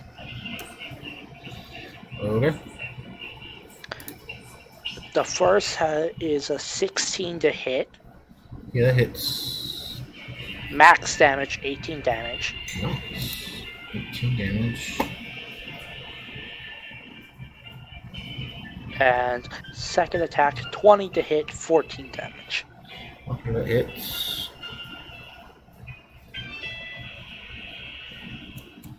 Alrighty. These guys are looking pretty juggled so far.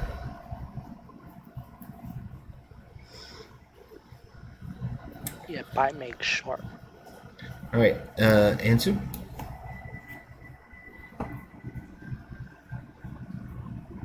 Yeah. How's one speed disattack looking? They're both looking pretty bad. Alright, I'll go up to one unarmed strike.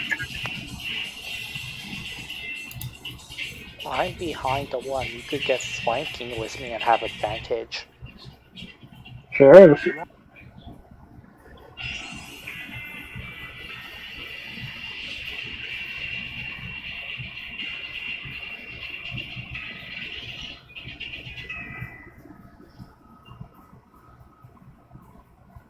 Okay, back. Welcome back.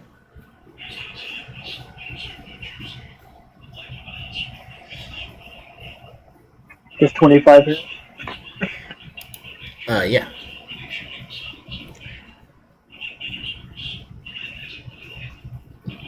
It'd be pretty bad if it didn't. For 9 damage.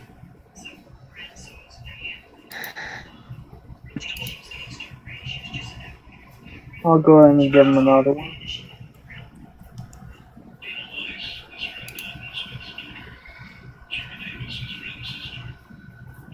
And that's 25.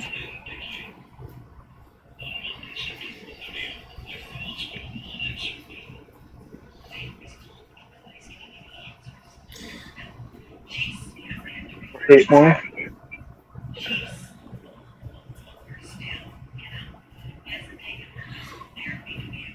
Oh. Okay, yeah. 8 damage. Beat that. 40 blows. What was that? Are you doing 30 blows? Nah, I'll just do a regular unarmed strike Okay. for my bonus.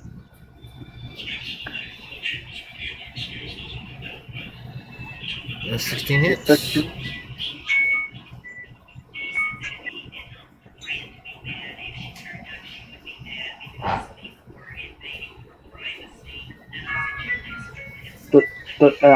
Does 16 hit? Yeah. Yeah, it does. Oh, I didn't.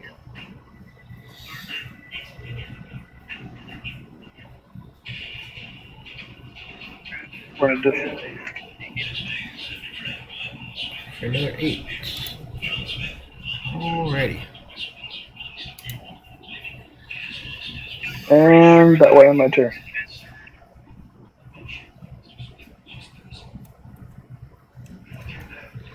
Alright, Baka?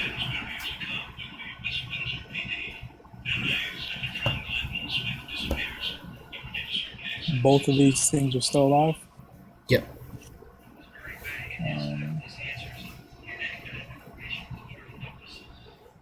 I am going to guiding bolt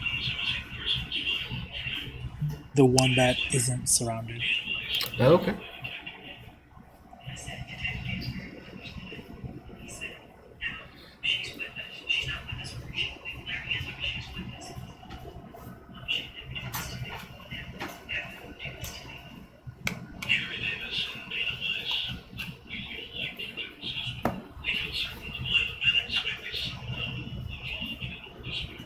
Definitely hits. For 11 damage. 11 radiant damage. Which they might be vulnerable to. I don't know. Then I'm going to get close.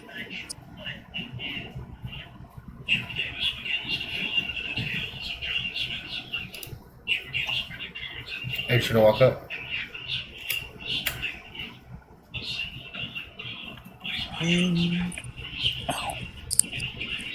That will be the end of my turn. I'm gonna move into Melee range. range. Yeah, Okay. and that will be the end of my turn. Alright, Mimi? Because I'm attacking from stealth, will I get advantage on the attack? You're gonna get advantage anyways. Okay. You can flank.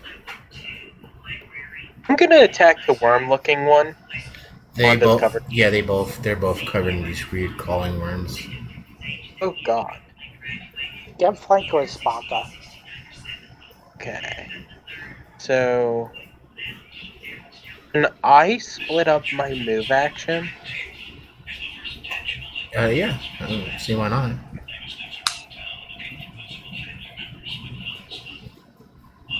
Am I close enough to both of them to hit both of them? Like, hit one, hit. Yeah, but if you move up to one, and then you want to hit the other, you'll have to take an opportunity attack from them. I have the mobile feat. Oh, so you will Was take it- opportunity attacks. Okay, yeah. Yeah. Am I allowed to split up my attack act like that? Oh, absolutely, yeah. Okay. And that's what I'm gonna do. I'm going to attack. Gonna move to one that's least surrounded and attack them.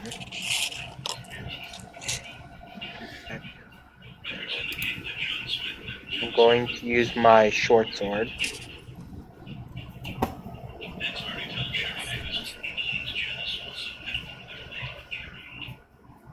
Goes. Okay, 9 damage. I'm going to move over to the other one and attack it with my short sword. Okay. 8. For 8 damage. Okay. Are they still alive? Yep. And I'm going to use my bonus action to spend a key point for patient defense as a bonus action. So Okay. now if they try to attack me, they'll have disadvantage on the attack roll.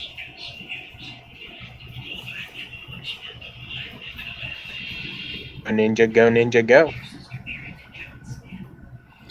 You are ninja, yes. And that ends my turn. Okay. Now it's their turn. Okay. So, what is this first one?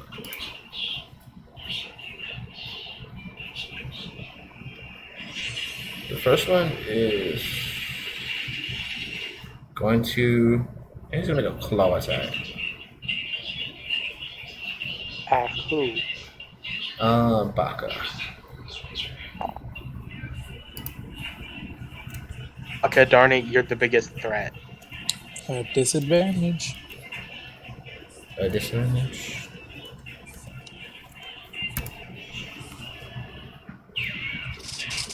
Yeah, he's not gonna hit with like a 12 or 14. Nope. So. Thank God for that. That 20 was scary for a moment. Right.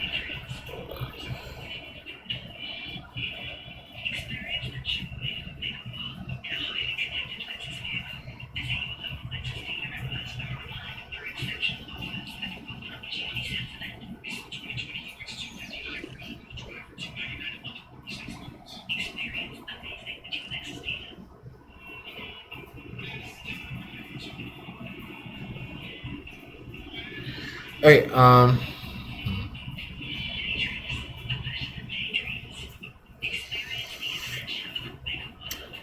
right, Baka, you take 1 piercing damage. Wait, why? That worm that didn't hit August earlier is crawled up to your foot and burrowing into your skin. God damn it. Of course it would. You should have stepped on it when I had the chance. Should have stabbed it while I had the chance. That's my bad. Against me are at disadvantage. Did it make an attack to burrow into my skin? I mean, it crawled over and it literally just like touching you and burrows into your skin. I guess. I mean, I have the cloak of displacement on, so it looks like I'm like 2 inches or whatever away from where I really am. You have to go to displacement. Yeah. Oh, I'll take. Guess I'll take the damage. All right. I'll cut out your leg if I have to. All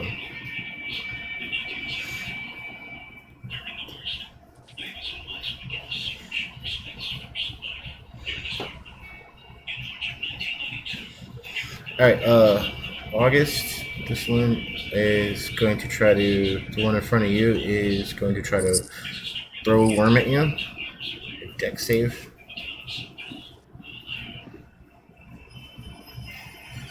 Don't eat. Yep. You dodge out of the way. Oh. I was so worried with that 14. All right. Luckily, Throw one at me, see Matrix. what happens. Oh, this guy. He. All right. Matrix. All right. Luclin. I see what he's doing. And I can't take the chances with my friends getting infected or whatnot, so I cast Bonfire. It's a Which one? create bonfire, 5-foot cube on the enemy. Which one? DC, one next to Waka. Okay. Do you know you can cast spells in Aerenal? It's a deck save, right? Yeah. Yeah. So guess 6 doesn't pass.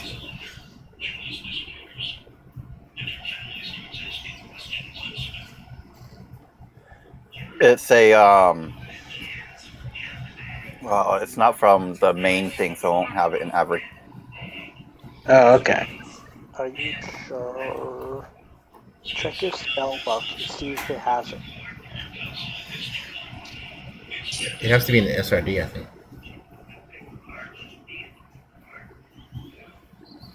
They added it then. Yeah, it's there. That's we cast a cast. 15.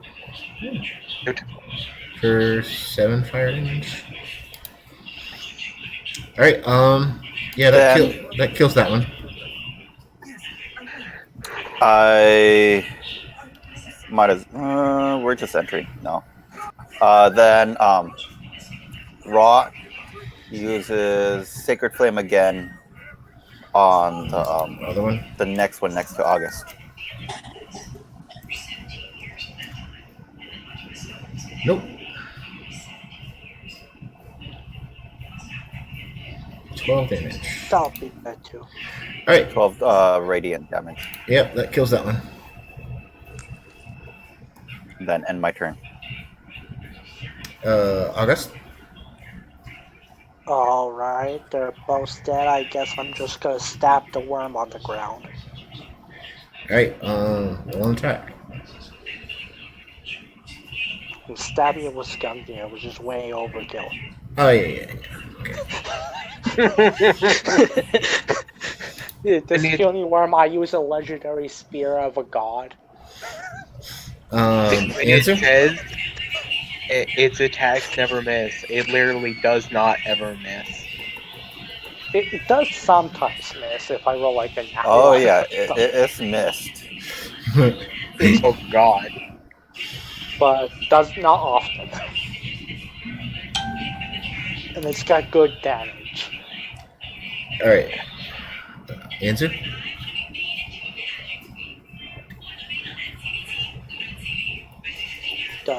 I did not end my turn. Oh, That was just one attack. I guess there's only the worm left in Baka's foot. yeah. I guess I'll walk over to him, see if I can pull it out. Okay. Like stab him in the foot. I guess I could stab him in the foot to kill it. Stabby stabby. That would do the job, and then he'd just heal himself because he's a cleric. Alright, so you pull it out. What do you do with it now? My second Gungnir attack will hit it. What? No, I'm not hitting you, Bucket. I'm killing the worm that I just pulled out.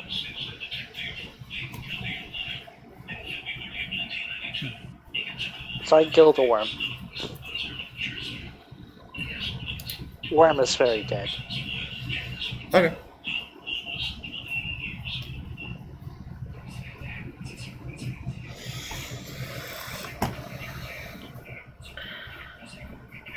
Alright, so what do you guys do next?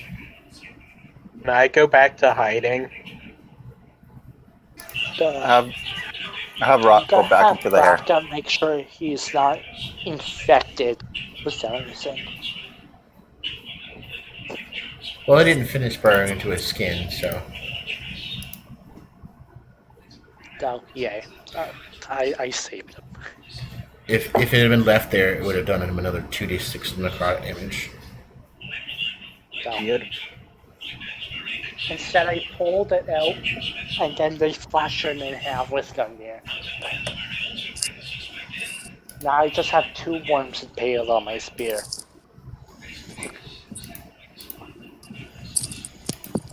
Alright.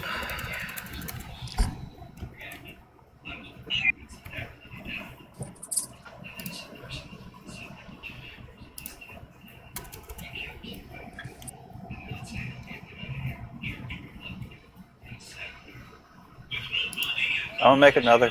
Can I make us like stealth back again? Oh, yeah. To my cloak of elven kind manipulating itself to constantly camouflage me. Can I just make a stealth check due to my cloak? Yeah. Do we still have that +10 bonus? We should, but we've been in combat. Oh, actually, no. No. I made a concentration spell. Bonfire. Oh, yep. So, oof, it's gone. I have to remember that. I got a 9 still. Okay, so Still bad, but do you like not to as borrow bad. my cloak? What? And now Okay. I have. No thanks. I'll be not stealthy. Don't worry about it. I can handle my own. I One have has high to- AC. Yeah. I have high AC and good HP, so I'll be fine. We'll just get into fights. It'll just let us level up faster. Ooh, fair enough. I'm actually surprised that didn't end in 1 round. They have good. Those. It lasted just barely over a round. So I was gonna be that level 1 that lets the level 20s walk in front of him. Hey guys, remember that one time in that cabin we completely decimated that one hard character that was supposed to like all crazy and you could not like do anything to them. When we killed that mind flayer in 1 turn at level 3. Oh, yeah. It actually less than a turn. It took us 3 people moving out of 5 to kill him outright. Yeah, I didn't even get a chance to hit the damn thing. No, you did hit it. You were the first one to hit it. You hit it with Was an I? arrow. Yeah, you hit it. You shot him twice. Then it was Fentis, and then it was Ansu or Baka who finished it off. Yeah, well, Ventus did that level 6 freaking. Magic missile. Yeah. The staff of magic missiles. Jesus. And Yeah, I'm just level- over here like hiding and scribing everything. Yeah. Fentis literally at level 3 pulled out one of the magic missiles, cast magic missile at level 6 at this year 7 mind flayer, and It just died. Oh my gosh.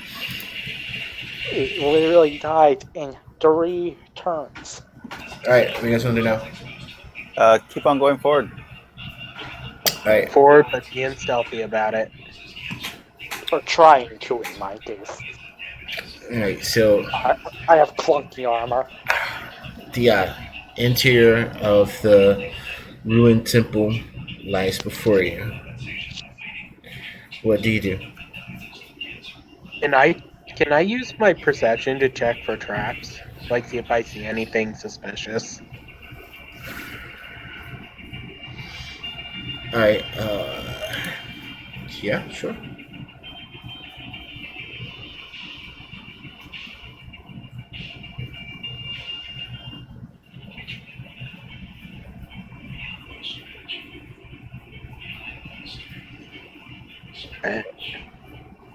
See what I see. Do I see the future with my 25?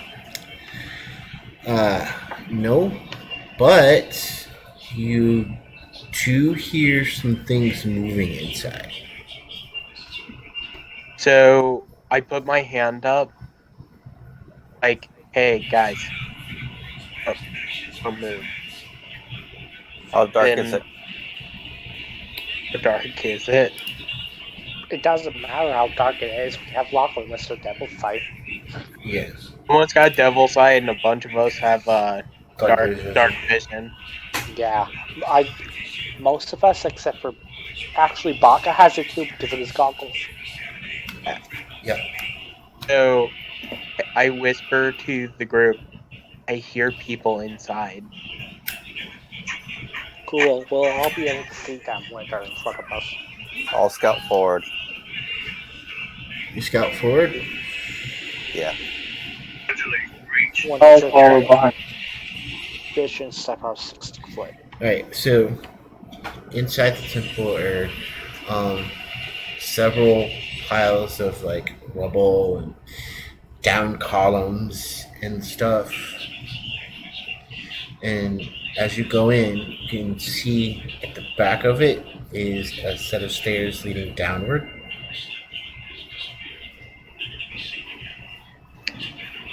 And I see if I can use my insight to determine like what the intent of the voices is.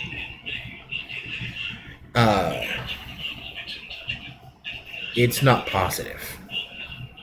Okay. Whatever's going on, guys, it's not good. Definitely not good. So we That's why we're here. I'm gonna start making my way down. Can I determine if if they're casting magic? Oh, there's all right. To put it in a literal sense, you have entered what is essentially a storm of negative energy coming from a different plane of existence. Okay. I would like to start making my way down the stairs stealthily. I'll be following. I'm gonna be sneaking behind them. God only knows what kind of trouble I can write about. I want to try and be at least 10 feet in front of them. All right. So, as you enter further in, a shadowy shape starts to appear. It's tall, very slim looking, and it's floating above the ground with its arms extended at shoulder level. And as it sits down and its head raises, and you get a look at it, it's a mind flayer. Oh, the mind player. But These before. its skin is grayish, almost like it's strained of life.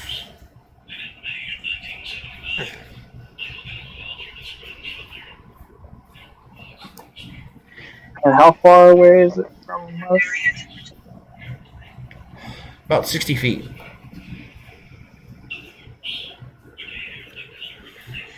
And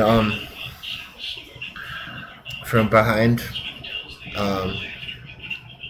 a set of rubble stands one on the left, one on the right now. A set of. It's a large skeleton. It has horns, like that of a minotaur.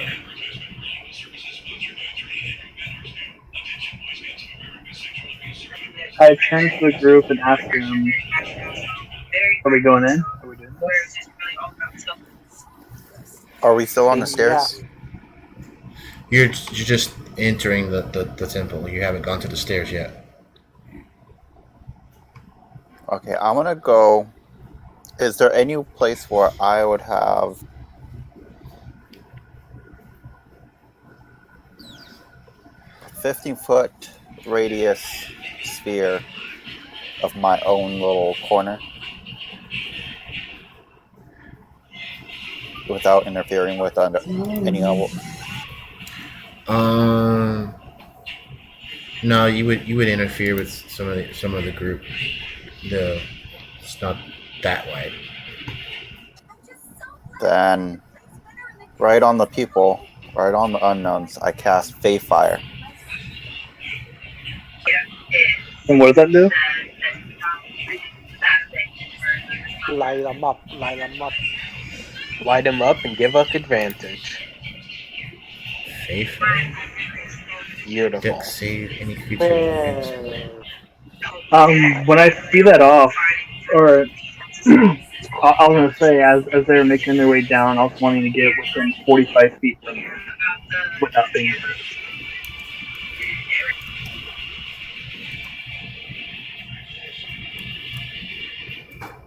Because then once they started the engagement, I was gonna rush in. Oh shit. 2 nat 20s down.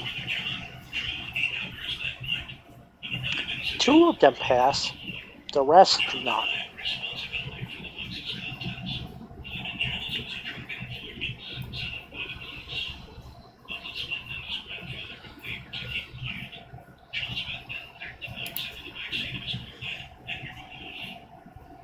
Oh yeah, no. Huh.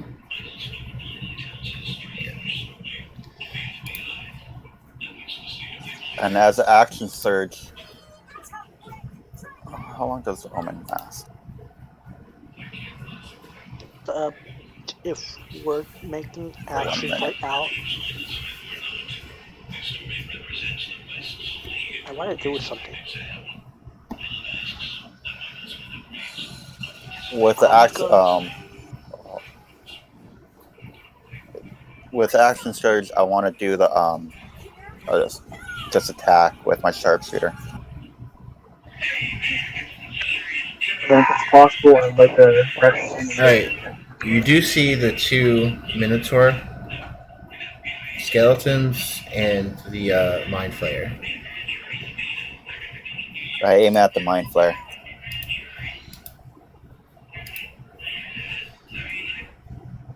Mm-hmm.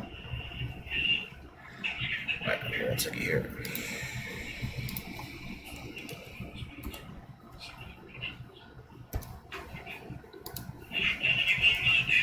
Okay, go ahead.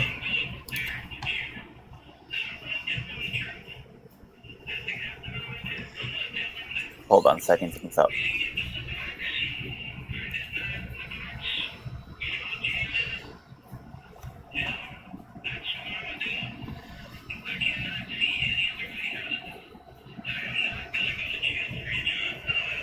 And it's gonna be sharpshooter too, so it's a minus. It's just a 6.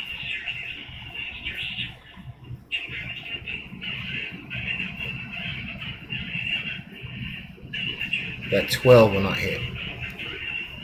Shit. Okay. But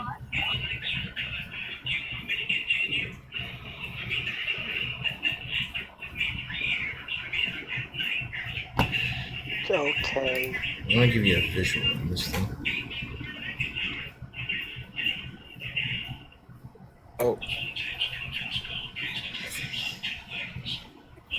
And it's 19 damage overall.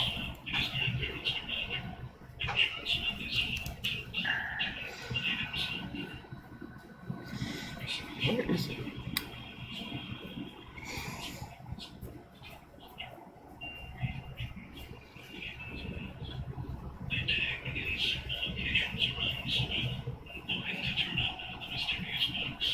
Where do I see it? Did I not? Okay. Wait a sec here.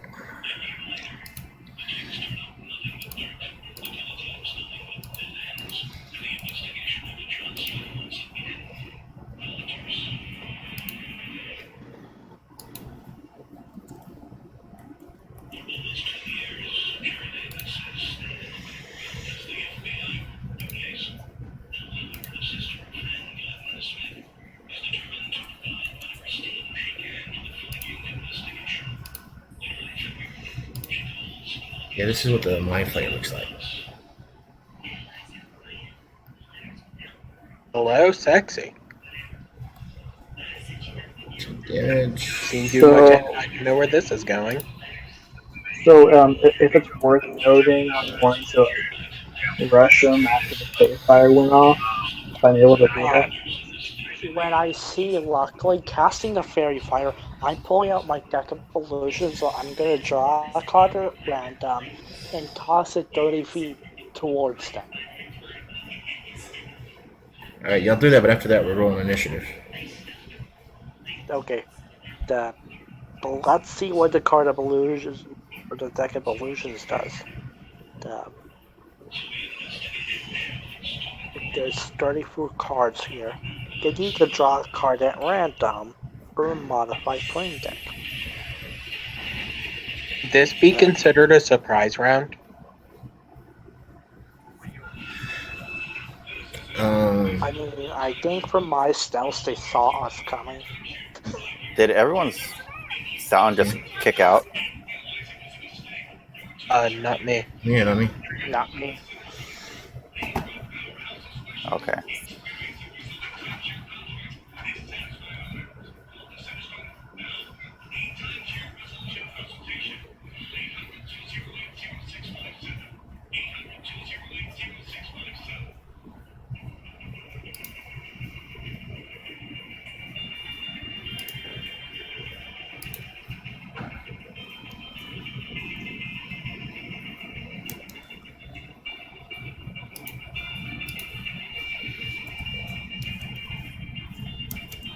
If this is a surprise round where we got the drop on them, I have no idea what that does. But it does have me curious what happened. Advantage. In a surprise round, if you truly surprise the enemies, everybody rolls initiative, and then all the enemies they drop their first turn. So all of you guys we get to go, and then we get we go start actual initiative order. Okay. Right now, you guys are just reacting to the enemy revealing themselves. Yeah. Okay. Call the mind flare. Get me out, please. I don't want to die. I don't have a random deck with me, so how many cards are there? 34 in a full deck. You can make a custom roll for it. Yeah, I'm trying to figure out how to do that. Exclamation point R space 1D 34. Yeah. So what are these cards? What did I miss on this? I'm using a card from my deck of illusion. Oh, awesome. Okay. 25. I'm just gonna look at the 25th card in the list. Swear to God, if you just summoned a dragon. I mean, look at the end of the world. Take the mind flare. No, but that's that would be the Ace of Clubs, the Iron Golem. Holy crap. It's just an illusion, though. You can't do shit all. But it looks real. Until you touch it or make a perception check with your action. Mhm. An investigation check. DC 15 investigation check using your action.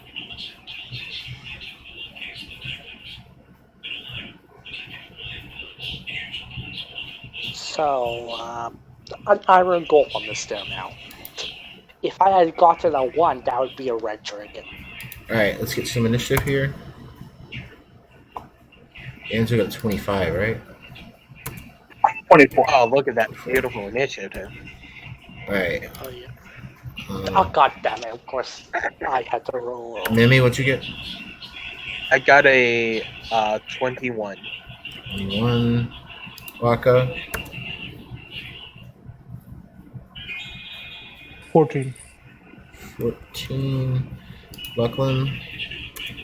22. 2. Swear to God, I might have to take those cleric levels early. Oh, okay, August. 7. 7. Okay. Even with my advantage, I rolled a 2 and a 5 to get a 7. I've already said you're going last. Yeah, it did. Oh my god. God. I called it. Ah. Fucking hate myself Why? because I called it. Why? Why am I slow? I have advantage and this thing is so fast. Uh-oh. Alright, I'm gonna give those a 6. Ooh. Oh, that's no mod on the skeletons. Wait, I actually have to check that. Oh, they get a +1, so it's. It'd actually be an 8, so they're gonna go before you. Ah. He could have left it at +0 when he didn't know, but you can't do shit. Wait. Oh, no. These things are. Oh, yeah, I'm gonna give them a 6. No? It was a +0? Yeah. I looked at the wrong stat sheet. Oh, yay. I'm not last, the skeletons are.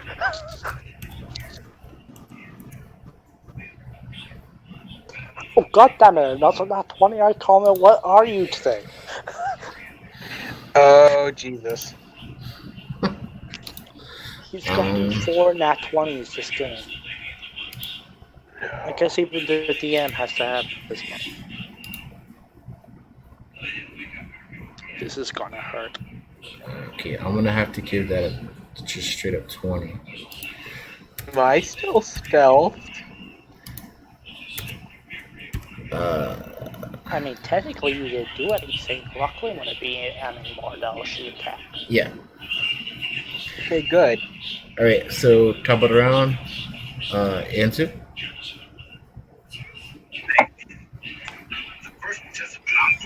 Can I rush the Mind Flayer? Sure. I rush the Mind Flayer. You have advantage on it. It's gonna be 2 attack.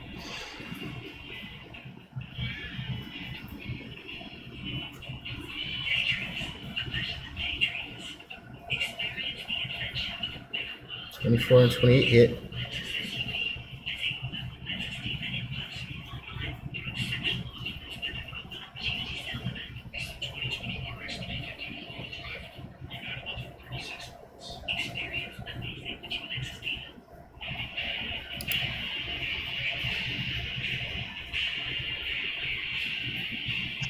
For 26 damage. 26 damage.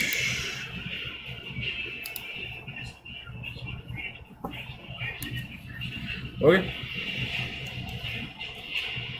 One section.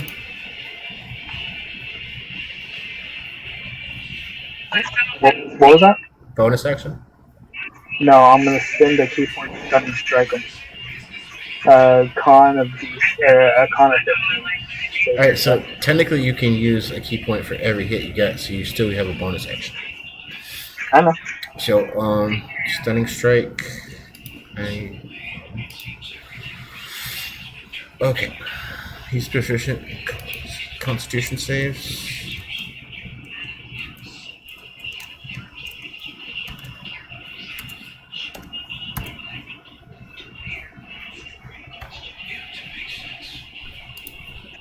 Okay. Key point sudden strike again for my second attack.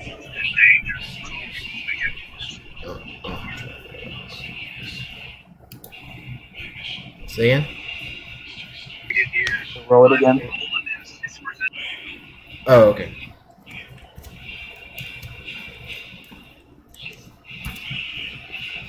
There we go. He's stunned. And then bonus action flare mode. Okay.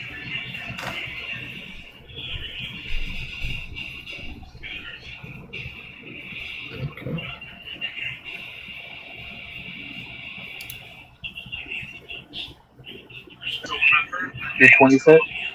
Yeah.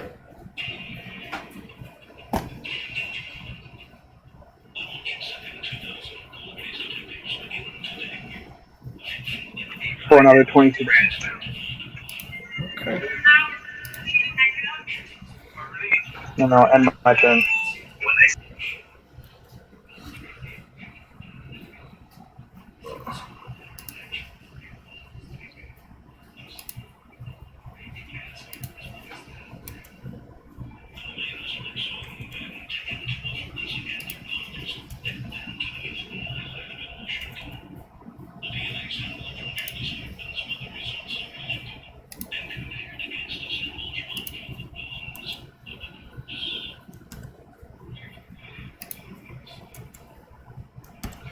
Okay.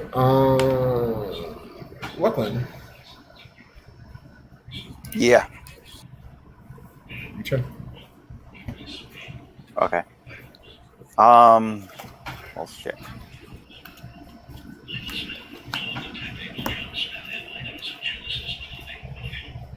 I'm gonna do sharpshooter again. It's the mind player. Yes. Oh shit! I didn't do advantage. Fuck. Or was that after? I think that was after. Oh well. ADV goes at the end. Stun. Stun.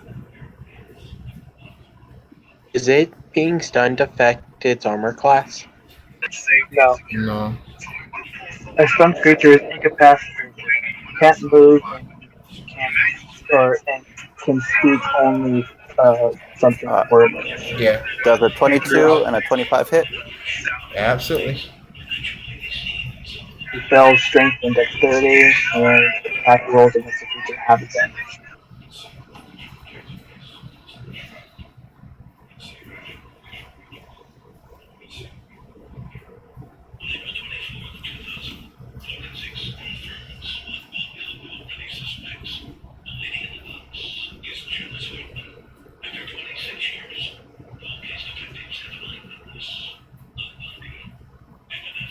For Okay, so that's 41?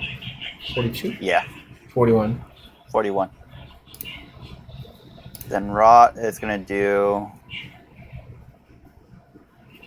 Toll the Dead on the Mind Flare.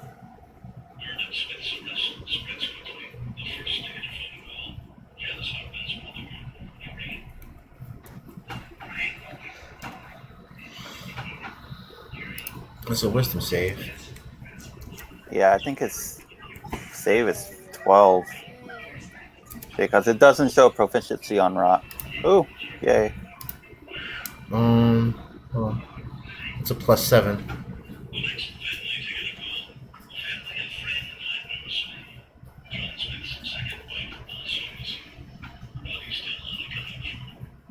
I can look it up actually. That so it's an 18 now. Yeah. He saved. So I have to spend my turn. Is that save or suck? You said a +7 for him or Rock? Hold on.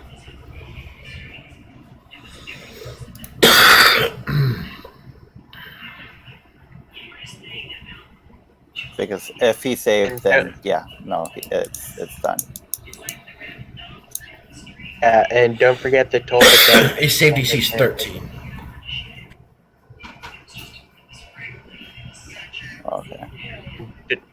Don't forget, Toll the Dead does bonus damage if the target Yeah, is I know, injured. I know. Yeah. But your enemy, does he have a plus anything on it? Yeah, this is a +7. Oh yeah, forget it. Okay. Who's next? Mimi? See everybody attacking the Mind Flare? Mm-hmm. So I'm gonna go ahead and attack the Mind Flare. Okay.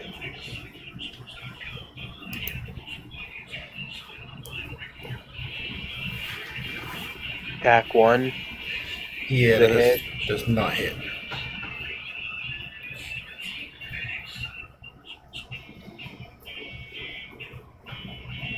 Attack 2. That hits. Hey! It's probably still up. Yep. I'm gonna use a key point to use patient defense.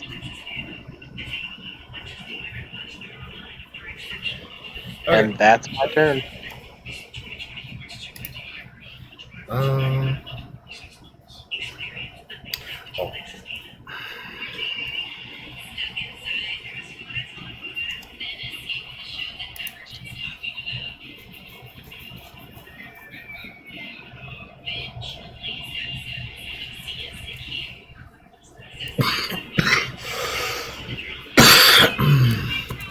Okay. Alright, so now it's turn. It's stunned. So, from some of the remaining columns above, drops. Hold on, wasn't this a surprise round? No. First round of regular action. Drops 2 large ape-like zombies. Okay, so there was no surprise round, right? No.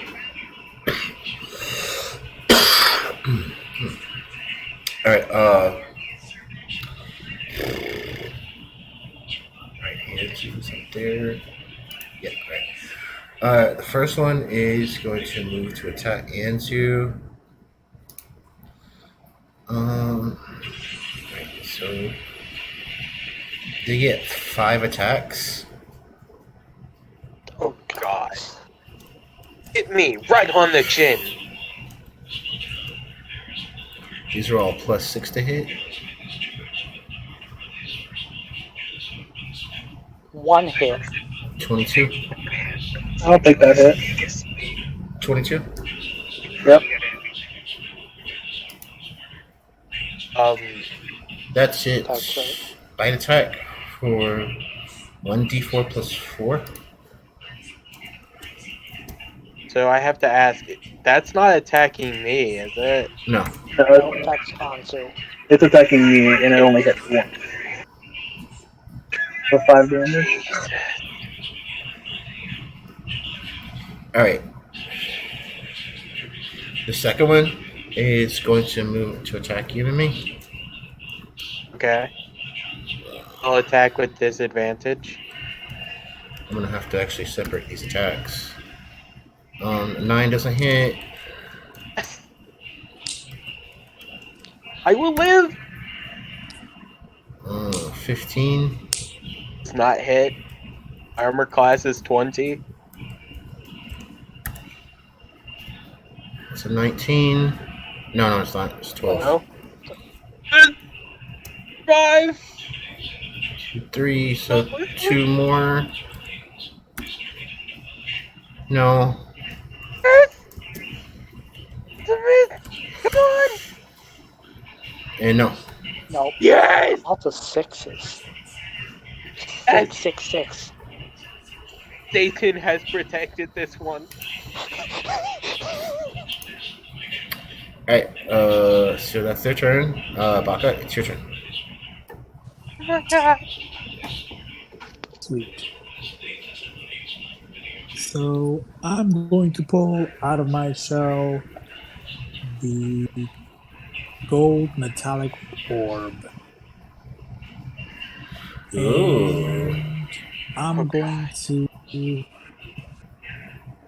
roll it like a bowling ball. So it Alright, reaches like, alright, so you wanna activate it? yeah. Okay, make an attack roll. It's a con save of 16. Actually, yeah, it wouldn't matter. You should be able to eat it out there. I'm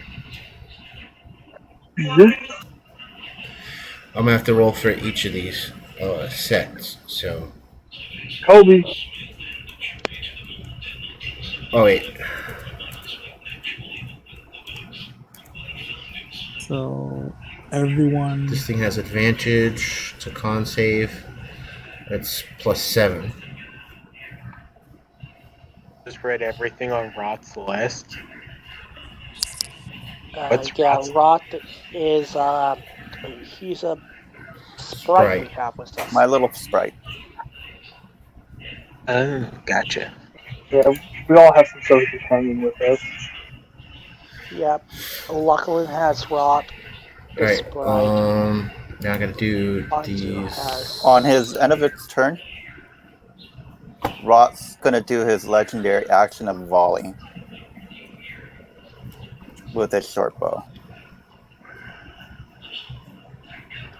Oh, legendary action. Yay.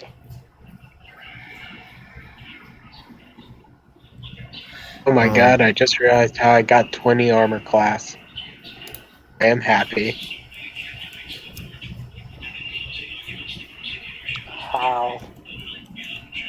My unarmored defense is a +8 to my normal 10, and then my bracers of defense gives me the +2.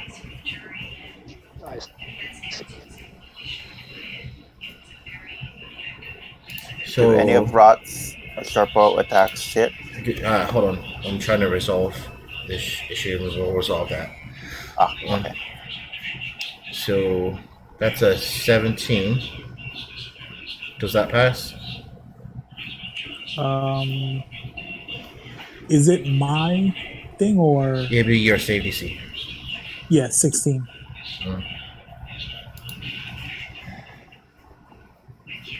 All right.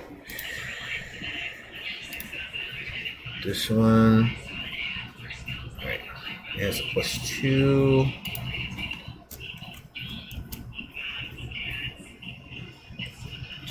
$20.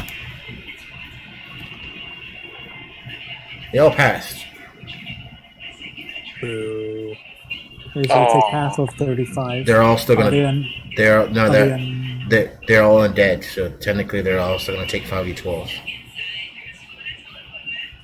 So they'll take 35. And this is supposed to give us temp HP? If you want it. Yep. Just Everybody the can temp get HP. 35 temp HP. Give me that 35 temp HP. That's I want to live. Thank All right, you so much. so- Thank you. The Mind Flayer dies. The bit's dead. But Never got a turn. Coming straight.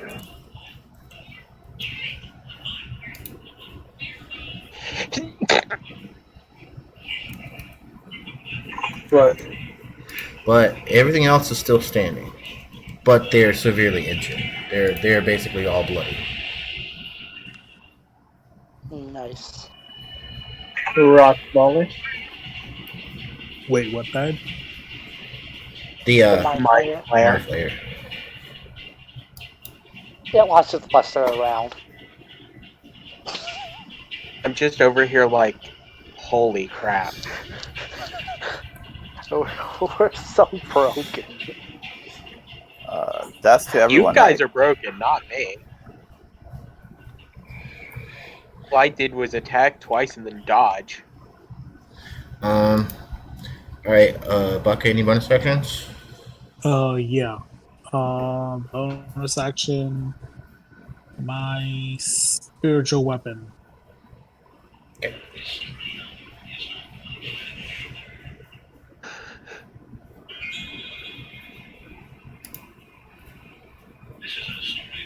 That will be against the Minotaur skeleton. Spin twist skeleton. Yeah, that's a hit. Dope. For 12 damage. Awesome. Alright. I'm going to use my movement to move forward. About half the distance. I'm not going to engage in melee yet. Okay. Or actually, you know what? Yeah, I can move up to where Anzu is, so I can use my protection. Okay. August?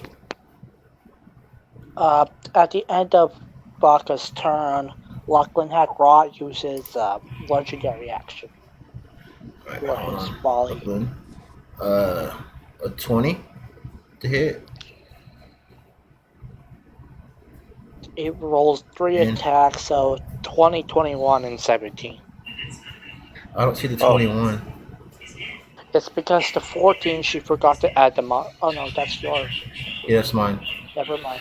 So 20 and 17. 20 and 17 against which one? The gorilla thing. One of the gorilla things? Big ass gorilla thing is frightening, dude. Yeah, that was it. Actually didn't even hit me, but man, am I scared. I'm wise, I'm not brave. On a hit, it has to make a 13 con save or be poisoned. They're immune to poison. Hail, Okay. hail. Well, roll the damage on that. Don't yeah. There are two things you try not to poison: anything undead and anything that's a construct. Anything that's not alive, you can't poison. So it takes 13 damage. Be funny if you could make a construct bleed, though.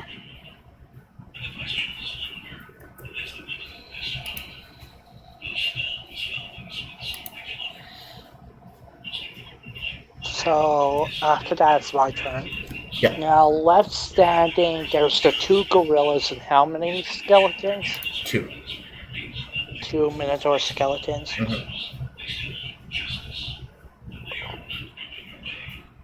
Well, I think I'm gonna, with my bonus action, I'll send my Living Witch Bolt up to make 1 attack each on the skeletons.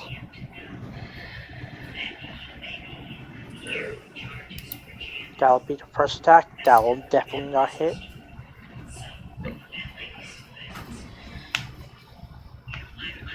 Second attack on the other one. Does a 16 hit?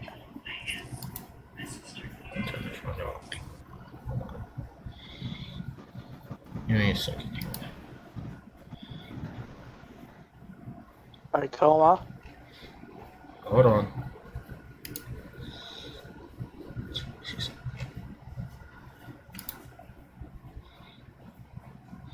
Oh, how much? 16? Yeah.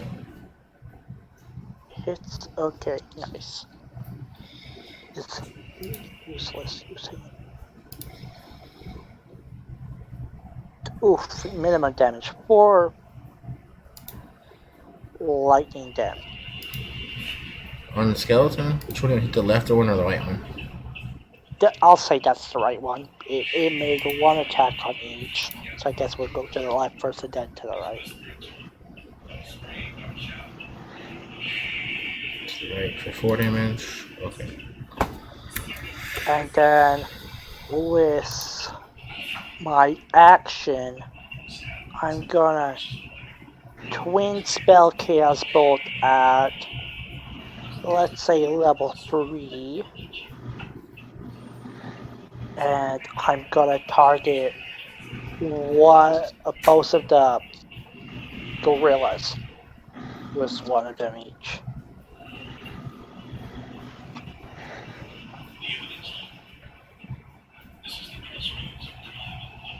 First is a 17 to hit. Yeah.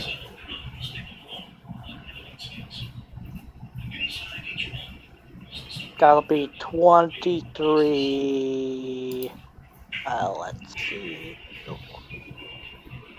Damage type. I haven't used this spell in a while.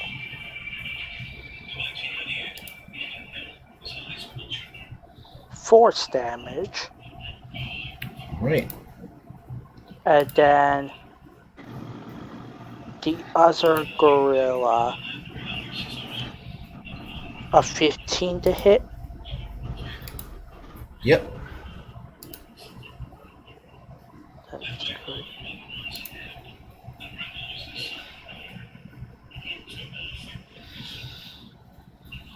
That'll be 16 force damage. 16 force damage. At the 16, I guess I'll put on the weaker one. That was hit a bit more by Rot's Volley.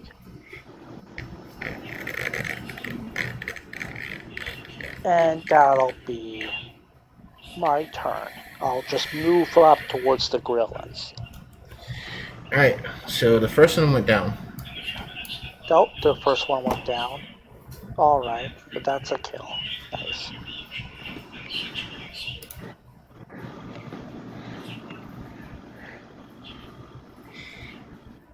Already? Yeah, the Minotaurs. I moved up, I'm in melee range now, by the way. Alright, yeah. So they have an extra target. Yeah. Let's see what we got here. Right, I am really check this stuff up.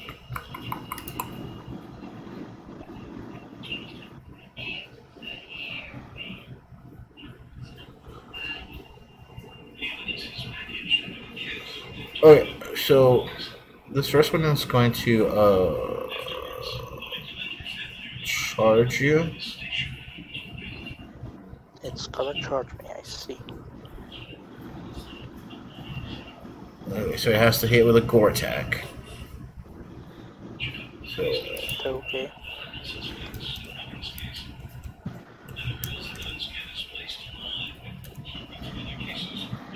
Nope.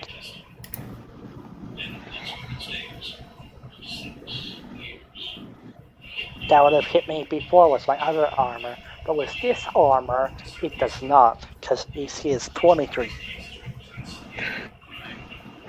Wow.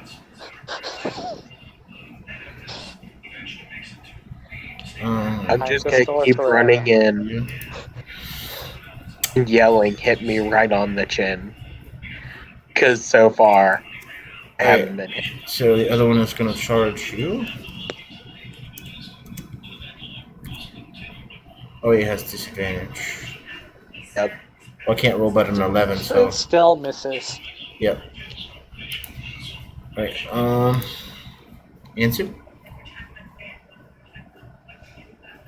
I will do unarmed strike.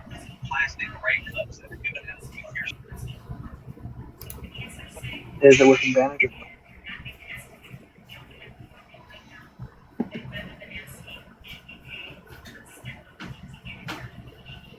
Hello?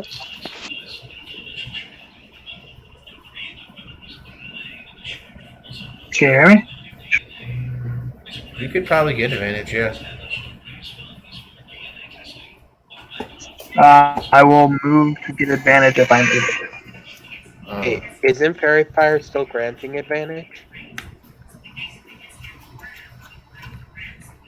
If you're tracking the gorilla, you can get advantage, but you'd have to move. Not that you'd need it to hit it, but.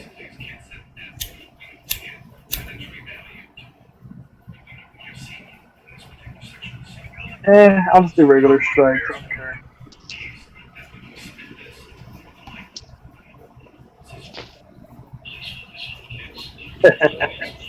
15 and 12. Yeah, those hit.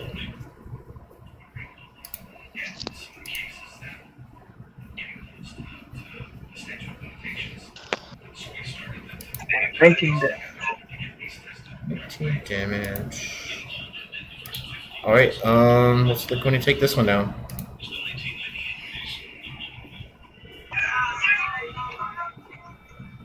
I'm going to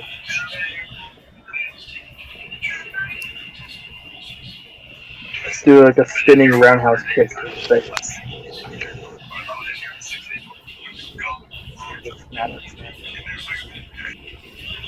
Okay, bonus action?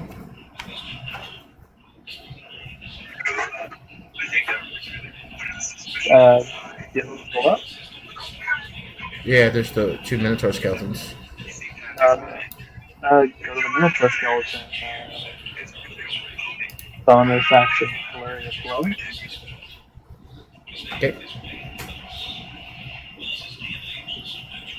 I forgot to apply advantage on the Minotaur skeletons when my Witch Bolt attacked them. Oh, yeah.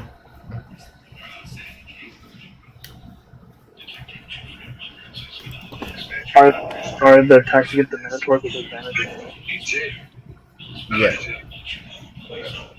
I forgot to apply advantage when I had my Witch Bolt attack them. 16 foot. Okay. A 10?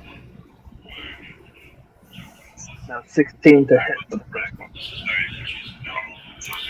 That's with advantage. Yeah, 16 hits. And then 27. Mm-hmm.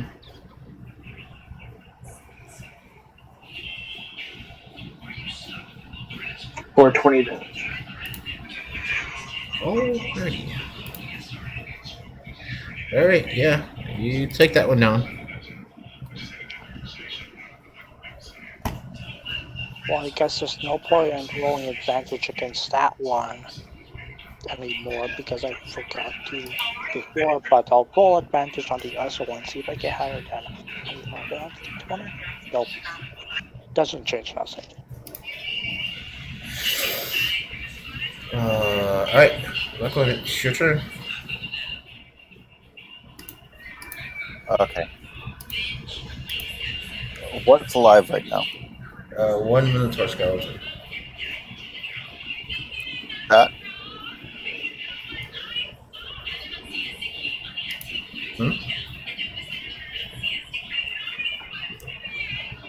I'll cast, you know what, forget it. I'll just do, Sharpshooter again.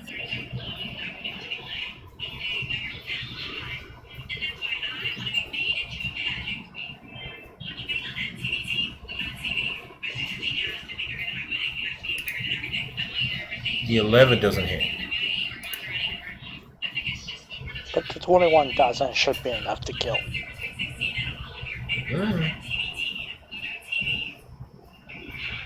That doesn't quite get it. Oh. And then Rot's gonna So cast Sacred Flame.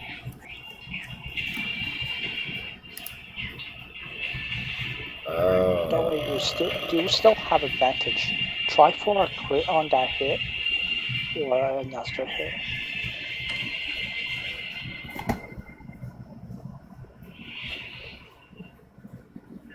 Oh, okay. Wait, what?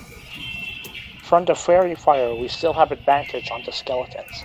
Oh, I thought That those was last failed. 10 round.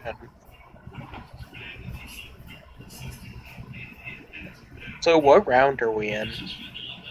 Round 2, 2 to 3. I believe. Or no, yeah, we're just starting round 3. Okay. Had to make sure. No, wait, this is still round 2. I've only moved once. So yeah, this is round 3. Because I've only attacked twice and I thought we were in round 3 or 4. No, we're in round 1. 2. Still. Words I cannot do. Oh, for 18 damage? Wait, what? What's that?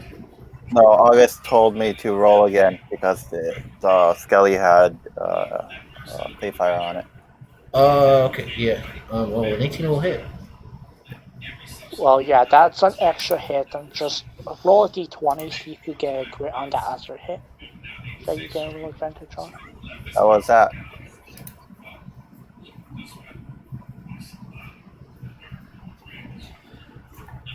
Okay, are you talking about my arrows or rot? Rot just makes DC 13. Your arrow. Or yeah, 18. So that's an extra hit you got, so roll the damage for that. Max damage, that should kill it. Yep, that takes him down. These pluses are insane. Yeah, sharpshooter plus all her other bonuses, it hurts a lot. I don't Well, want to ever get shot by her. Wait, I'm not even sure if it would hurt me. Like, actually, it's right supposed to be now. plus 8. So that'd be a 26 because I haven't been adding.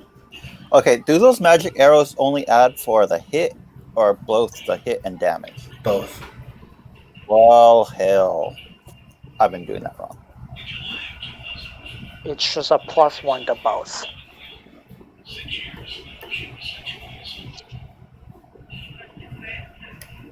So you've been doing slightly more damage this entire time.